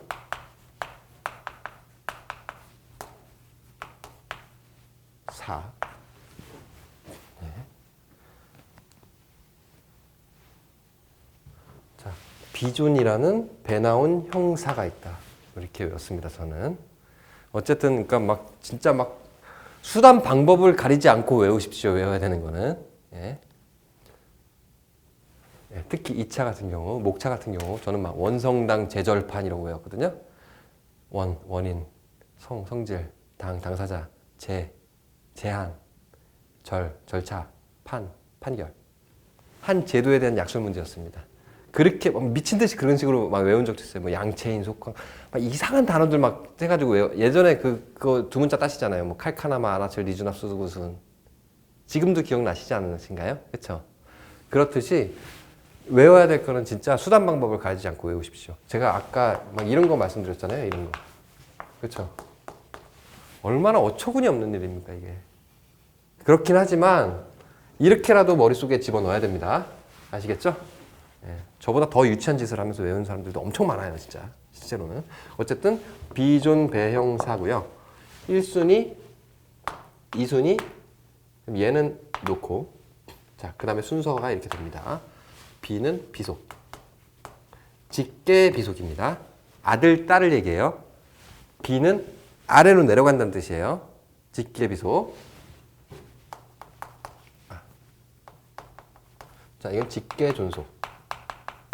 존속은 뭐예요? 올라간다는 얘기예요. 자, B는 노비 있죠, 노비. 내려간다. 존은 높을 존이잖아요. 존경, 존엄, 그쵸? 그래서 직계 비속은 아들, 딸을 얘기해요. 다 아시는 내용일 것 같은데 사실. 직계 존속은 부모를 얘기해요. 자, 그 다음에 배우자, 형제, 자매, 사촌 이내 혈족. 자, 실제 시험 문제는 여기까지는 거의 안 나오고 여기서 끝납니다. 실제로는. 근데 요 배우자라는 사람이 참 꼽사리를 잘 껴요.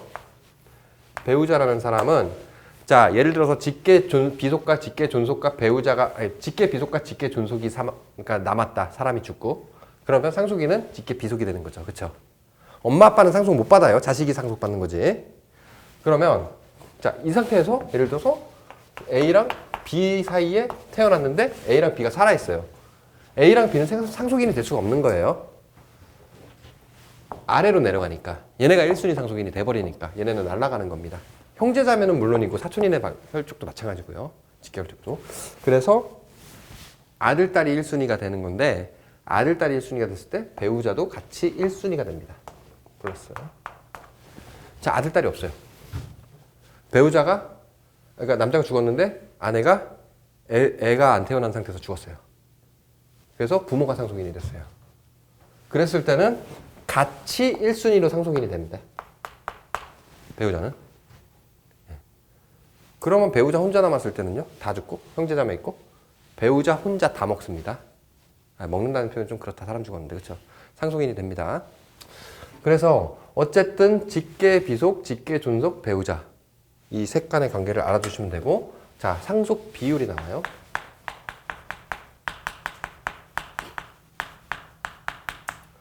직계 비속 사이, 직계 존속 사이에는 동등하게 1대1입니다. 예를 들어서 사람이 죽었는데 배우자가 없고 자식이 5명이었다. 그러면 5천만 원이 5천만 원을 남기고 죽었다. 1,000만 원씩 나눠 갖는 거예요. 1대1, 1대1 이렇게 해서.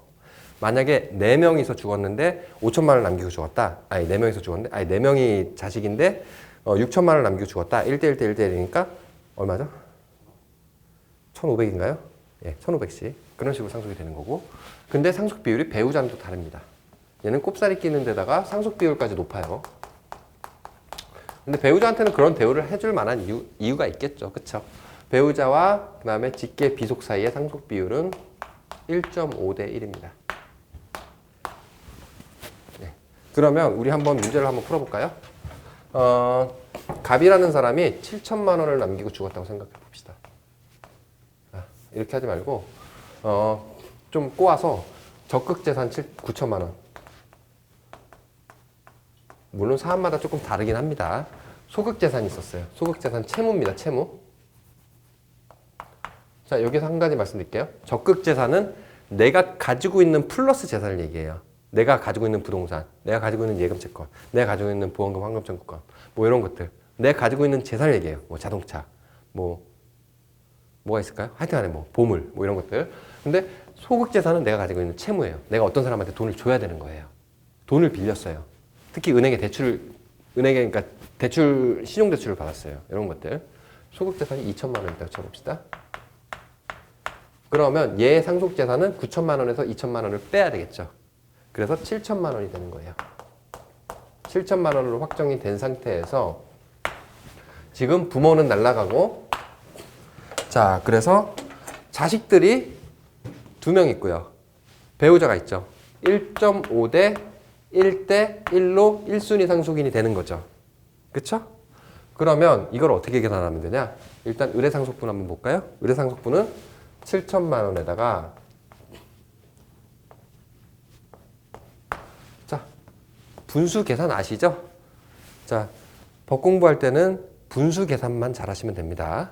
예.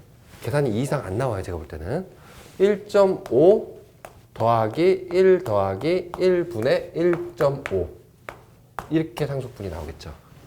그렇죠? 이거 이해 안 되시는 분은 제가 어떻게 설명을 해드려야 될지 모르겠습니다. 예, 다 되시는 걸로 알고 있겠고요. 자, 이거 이해 안 되시면 초등학교 애들한테 물어보면 더 잘 알 것 같아요. 자, 아무튼 자, 그래서 이게 뭐시죠, 그러면? 3.5 대 1.5죠. 3.5 대 1.5니까 7분의 3. 그러니까 3천만 원이 되겠네요. 배우자가 받아야 될 상속분은 3천만 원. 자, 그러면 얘네 자식들이 받아야 될 건 어떻게 될까요? 여기에다가 1만 하면 되겠죠. 그쵸? 그러면은 이게 3.5분의 1이니까 7분의 2니까 2천만 원. 그래서 얘네는 각각 2천만 원씩 이렇게 상속을 받게 됩니다. 검산을 해볼까요? 2천, 2천, 3천 더하면 7천 되니까 오케이. 됐죠? 1.5 대 1. 이렇게 상속분 계산하시는 겁니다.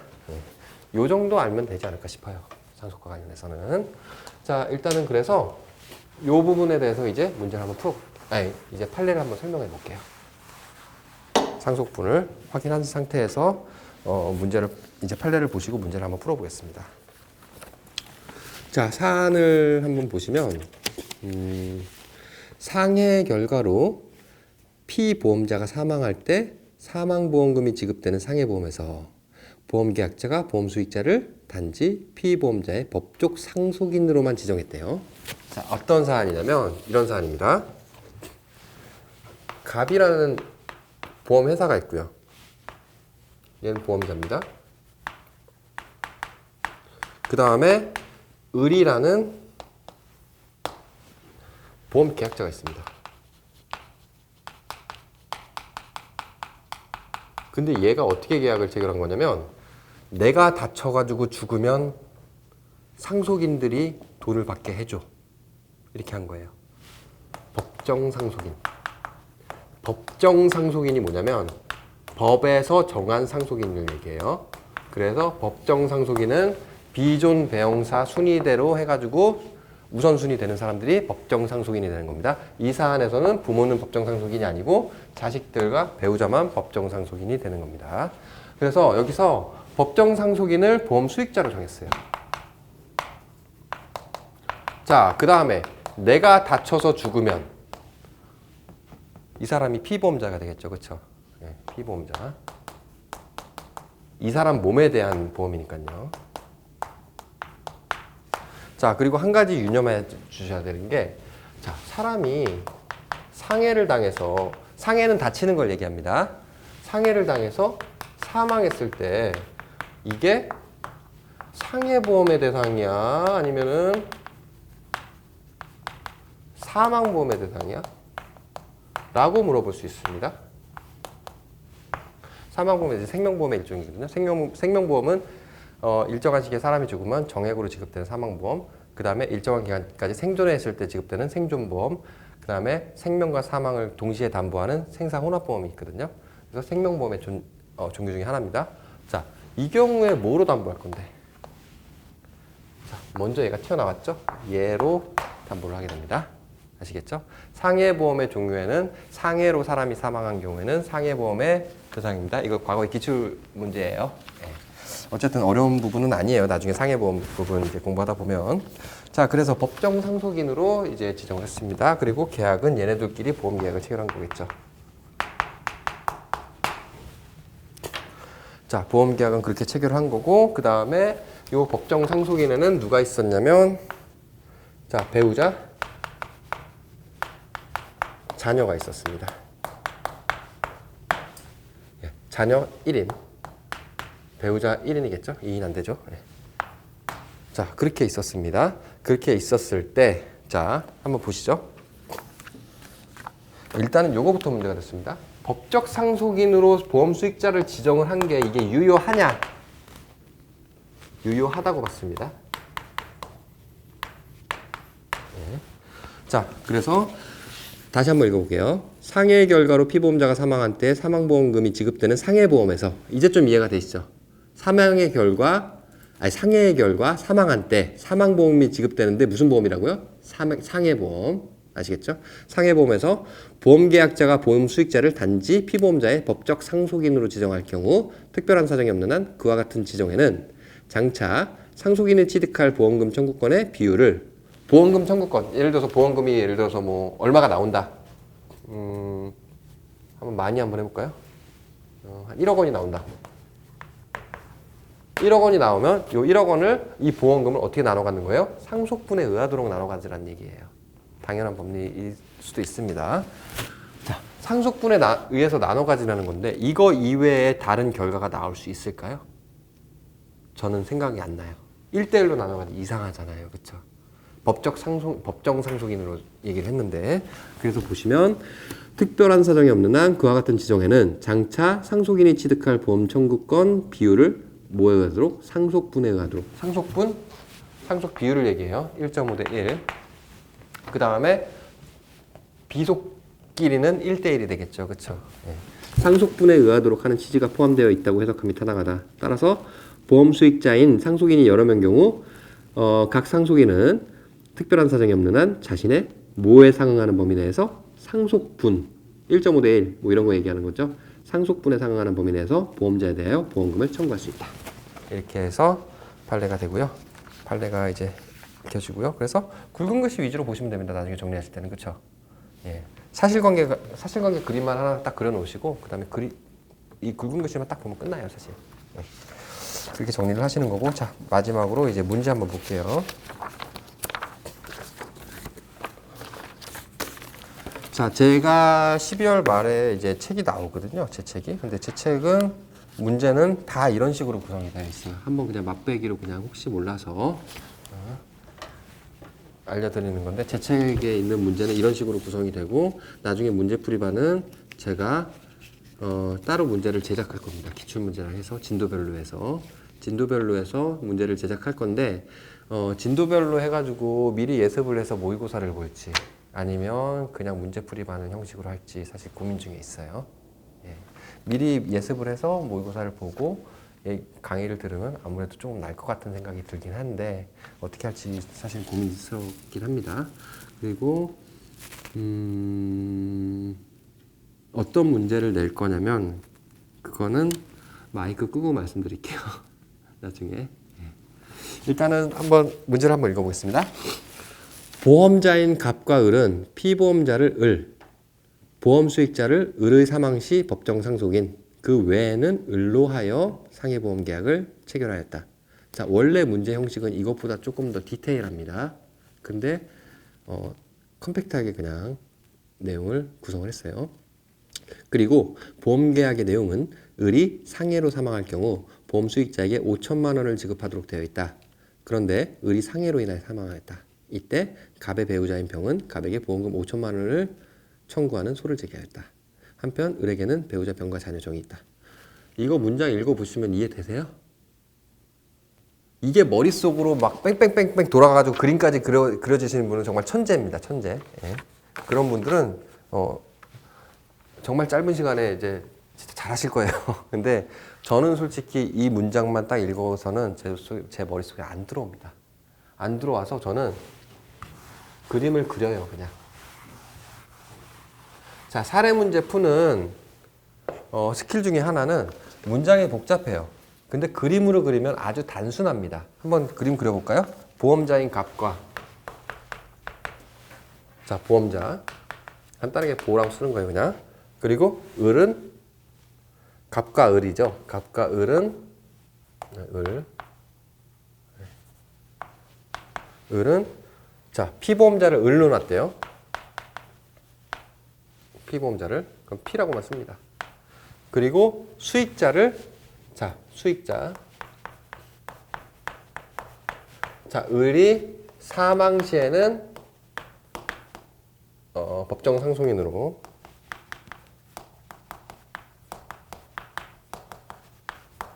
그리고 그 외에는 을로 수익자를 지정을 했대요. 하는 보험계약을 체결했다. 자, 누가 보험계약을 체결했어요?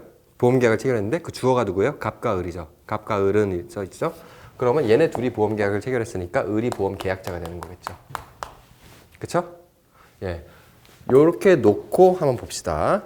그때 상해로 사망할 경우 보험 수익자에게 얼마가 지급하도록 되어 있었어요? 5천만 원이 지급되도록 되어 있었대요. 그리고 상해로 인해서 실제로 사망했대요. 그럼 보험금 청구권이 발생했겠죠. 그쵸? 근데 사망을 했으니까 얘는 존재하지 않잖아요. 그러면 법정 상속인들이 상속을 받는데 상속인들이 누가 있냐 치니까 을에게는 배우자 병이 있었고 자녀 정이 있었대요. 자, 그랬는데 소송을 누가 어떻게 제기했어요? 병이 혼자서 나한테 5천만 원 내놔 하면서 소송을 제기한 거예요. 자, 이 케이스입니다. 아까 그 판례 사안이랑 똑같아요. 한번 볼까요? 위사안에서 을이 1번입니다. 을이 보험수익자를 법적 상속인으로만 기재하여 보험수익자가 특정되지 않았는 바 보험수익자 지정은 무효다? 아니죠. 유효라고 아까 말씀드렸고 2번 병은 전부 승소할 것으로 예상된다? 보실까요? 자, 상속분은 1.5 대 1이죠. 상속분에 의하도록 하겠다는 게 판례잖아요. 그쵸? 상속분. 자, 상속분에 의하도록 한다는 게 판례 태도란 말이에요. 그러면 1.5 대 1이니까 5천만 원을 1.5 대 1로 나눠 갖는 겁니다. 그러면 병은 얼마를 가져요? 5천만 원 곱하기 1.5 플러스 1분의 1.5니까 얘는 3천만 원을 갖게 됩니다.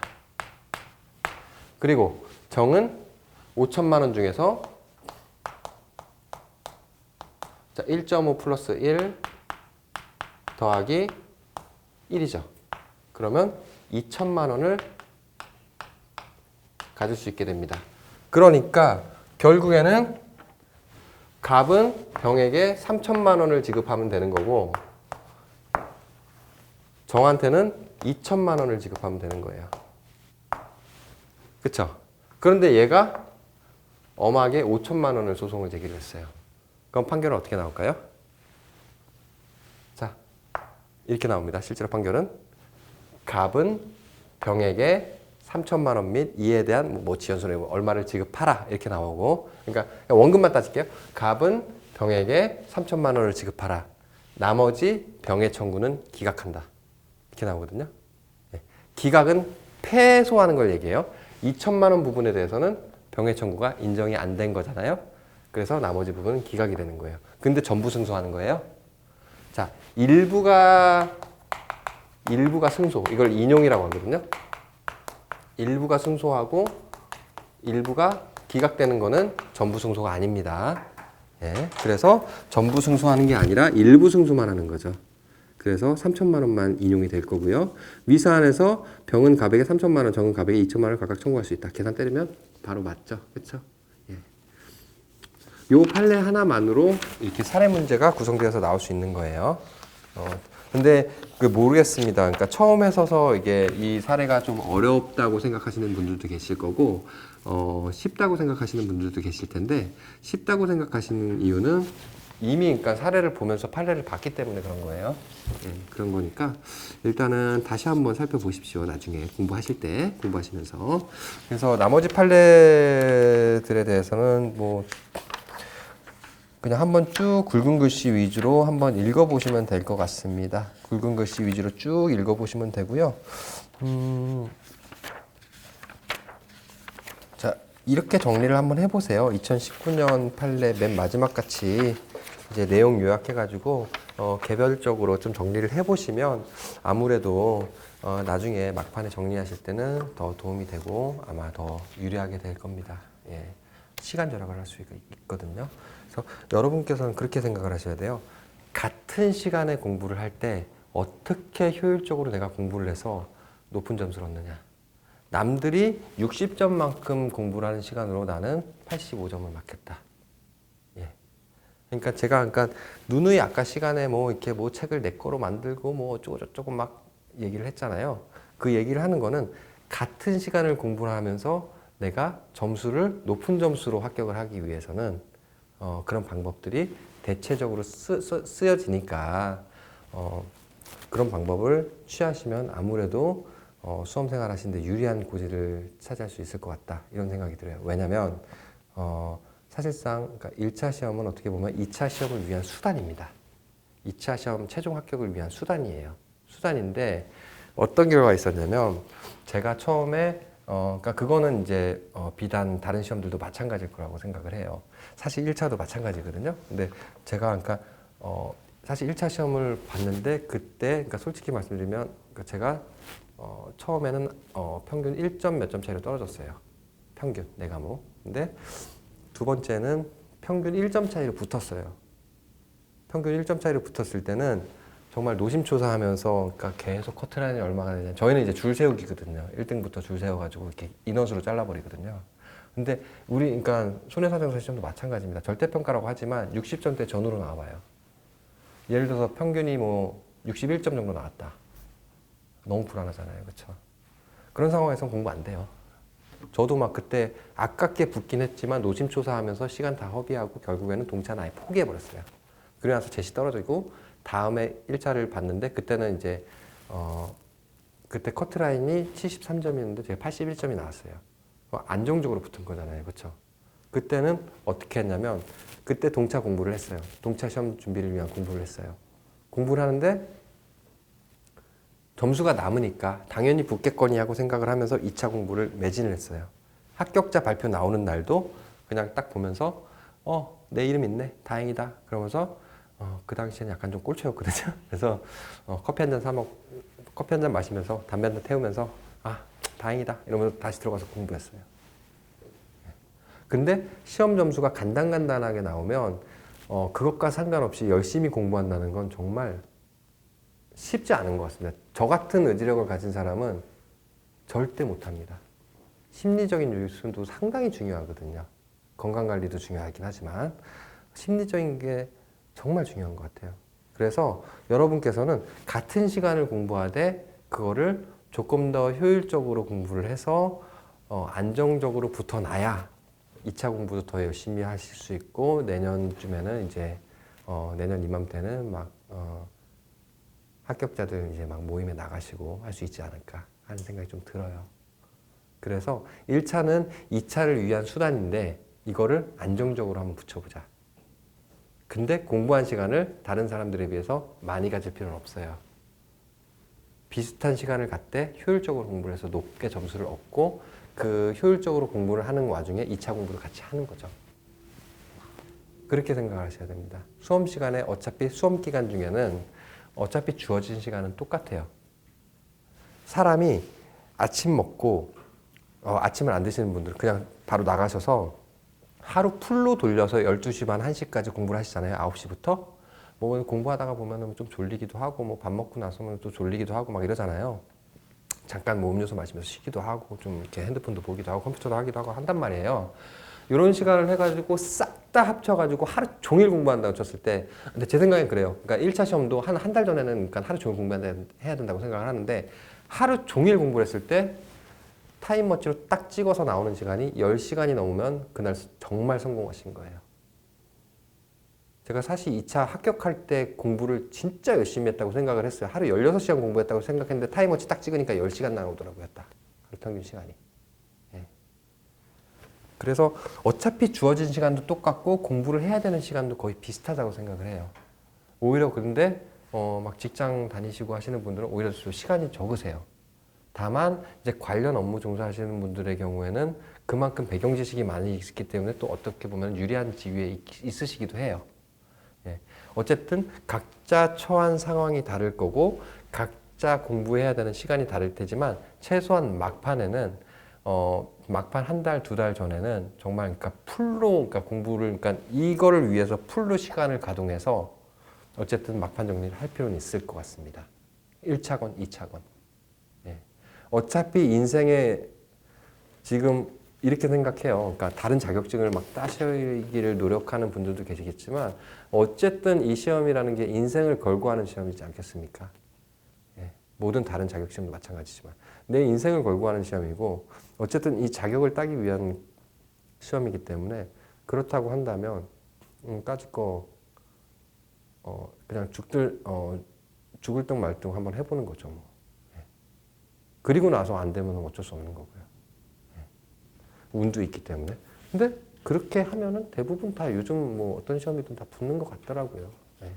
그래서 일단은 그런 점들을 조금 생각을 한번 해보시고, 그 다음에 좀 한번 1월 달부터는 좀 이렇게 달려보시는 것도 네, 좋은 생각이 들어요. 또 연말에 또 집중 안 되잖아요. 그렇죠? 만약에 지금 공부하시는 게 있으면 잘 관리하시고요. 그 다음에 제 강의에 대해서 좀 홍보를 마지막으로 좀 드리자면 시간이 좀 많이 지나긴 했는데 일단은 저는 기본 강의 때 제가 일단은 제작한 책으로 할 거고요. 그 다음에 제가 제작한 책은 기본적으로 교수님들 교과서 한 10권 정도 남짓한 교과서랑 그 다음에 사법연수원에서 이제 보험법 교재가 있거든요. 요만해요. 근데 판례 원문이 아예 적혀 있잖아요. 각주로 다 적혀 있어요. 그래서 그걸 하면 교수님들 책들 분량 정도 돼요. 어쨌든 그 책들 중에서 중요하다고 생각되는 걸 좀 뽑았고요. 예. 그 다음에 기출문제를 좀 분석을 해서 그래서 일단은 내용을 만들고 문제를 좀 제작을 했어요. 그래서 제가 한 가지 말씀드리고 싶은 건 제 책에는 단지 이제 학설은 정말 중요한 것 빼고는 웬만하면 배제를 시켰습니다. 요즘 수험 민사법 수험 경향에도 학설은 좀 맞지 않는 것 같고 그래서 배제는 하긴 했는데 많이 배제를 하고 중요한 것만 학설 대립을 넣었어요. 넣긴 했는데 판례는 아마 제 생각에는 어떤 수험서보다 더 간결하고 양은 많고 그래서 공부하시기는 편할 겁니다. 예. 제가 나눠드린 이 유인물 판례는 사실상 판례 원문을 그대로 다 넣어놓은 거예요. 판례 요지를. 그래서 상당히 조금 이렇게 상세하게 적혀 있잖아요. 내용 자체가. 읽기 복잡하게. 근데 실제 교재는 이렇게 판례 안 넣어놓을 겁니다. 3년간 판례 정도만 이렇게 자세하게 공부를 하는 것이고 실제로 판례는 정말 법조문을 어떻게 해석할 것인가, 법조문의 요건, 효과 그 부분과 관련해서 내용만 보시면 돼요. 그리고 만약에 법조문과 관련되지 않은 부분은 기타 민사소송법이라든지 민법 내용이거든요. 근데 가끔씩 물어보는 부분들이 있습니다. 그런 것들은 이 상속 내용 설명하시듯이 간략하게만 설명하고 넘어갈 거예요. 그런 거는 상식적인 수준에서 좀 알아두셔야 될 부분도 있어서 어쨌든 좀 논지가 좀 이렇게 중언부언하고 좀 길어지긴 한 것 같은데 제 책 얘기를 하면서 사실은 그래요. 그러니까 이제 내일 모레면은 원고를 넘길 거거든요. 원고를 넘기는데 다시 읽어보면 참 부끄럽더라고요. 예, 모든 뭐 책 쓰시면 다 마찬가지입니다. 그러니까 제 변호사들 같은 경우는 이제 용역 업무를 진행을 하면서 그러니까 보고서 같은 책을 좀 많이 쓰거든요.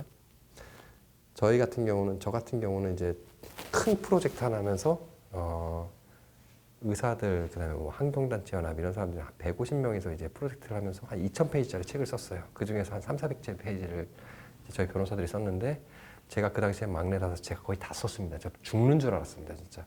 알지도 못하는 정말 그 반도체 암종 연구 이런 거 가지고 법률 규정을 그러니까 새로 체계를 짜는 거였었거든요. 어떻게 보면 그러니까 보험 보상금이랑 조금 비슷한 법리도 많이 이용을 했었고 그랬었는데 그런 책을 쓰면 항상 좀 부끄럽다는 생각이 좀 많이 들어요.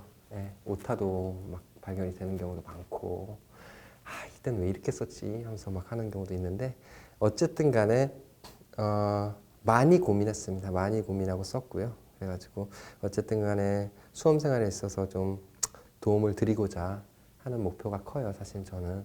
그래서 일단은 이제 개인적으로는 이제 기본 강의 때 어느 정도가 보험법의 체계를 좀 많이 잡아놓고 이제 계속 이제 회독수를 늘려가는 거를 같이 하고 싶어요. 저는 개인적으로. 예. 보험계약법 회독수를 한 4회독, 5회독 정도를 끝까지 같이 호흡을 하면서 할 수 있도록 제가 한번 스케줄을 한번 학원이랑 얘기를 해서 한번 짜보고 싶어요. 예. 그런 부분들이 있으니까 그런 노력들을 한번 해볼 테니까 예. 만약에 나중에 들으실 기회가 있으시면 한번 잘 따라와 주시면 예. 결코 절대로 그러니까 김석기 때문에 시험이 떨어졌다 이런 얘기는 안 들을 수 있도록 한번 열심히 해보겠고 그 다음에 어떤 강사든지 그러잖아요. 따라만 와라 그러면 잘 된다. 예, 그거는 뭐 어떤 강사의 강의라도 다 마찬가지인 것 같은데 예, 따라오되 저는 한 가지 조건이 더 붙긴 합니다. 따라오되 열심히 하되 다만 막판 정리 열심히 해야 돼요. 근데 결국 공부를 혼자 하는 거예요. 저는 보다 이해하기 쉽게 하기 위해서 도움을 주는 조력자 역할밖에 못해요. 관리를 할 때도, 그러니까 모르시는 거 질문할 때도 본인이 공부하고 모르시는 거 질문하면 제가 답변을 해드릴 수 있는 거예요. 결국엔 공부 혼자 하는 거예요. 혼자 하지만 얼마나 쉽고 효율성 있게 빠르게 궤도에 접근해서 이걸 마스터할 수 있느냐. 그래서 2차 과목의 수단인 1차 과목을 안정권으로 해놓고 그 다음에 심리적인 영향 없이 동차 준비할 수 있느냐. 사실 그런 게 제일 중요한 거지 않을까 싶습니다. 어쨌든 좀 서론이 길었는데 여기까지 강의하겠고요. 그 다음에 추운데 춥고 날씨도 우중충한데 여기까지 와주셔서 감사합니다. 그리고 가시는 길 어두울 텐데 조심히 잘 들어가시고요. 예, 나중에 뵐 기회가 있었으면 뵙겠습니다. 예, 수고하셨습니다.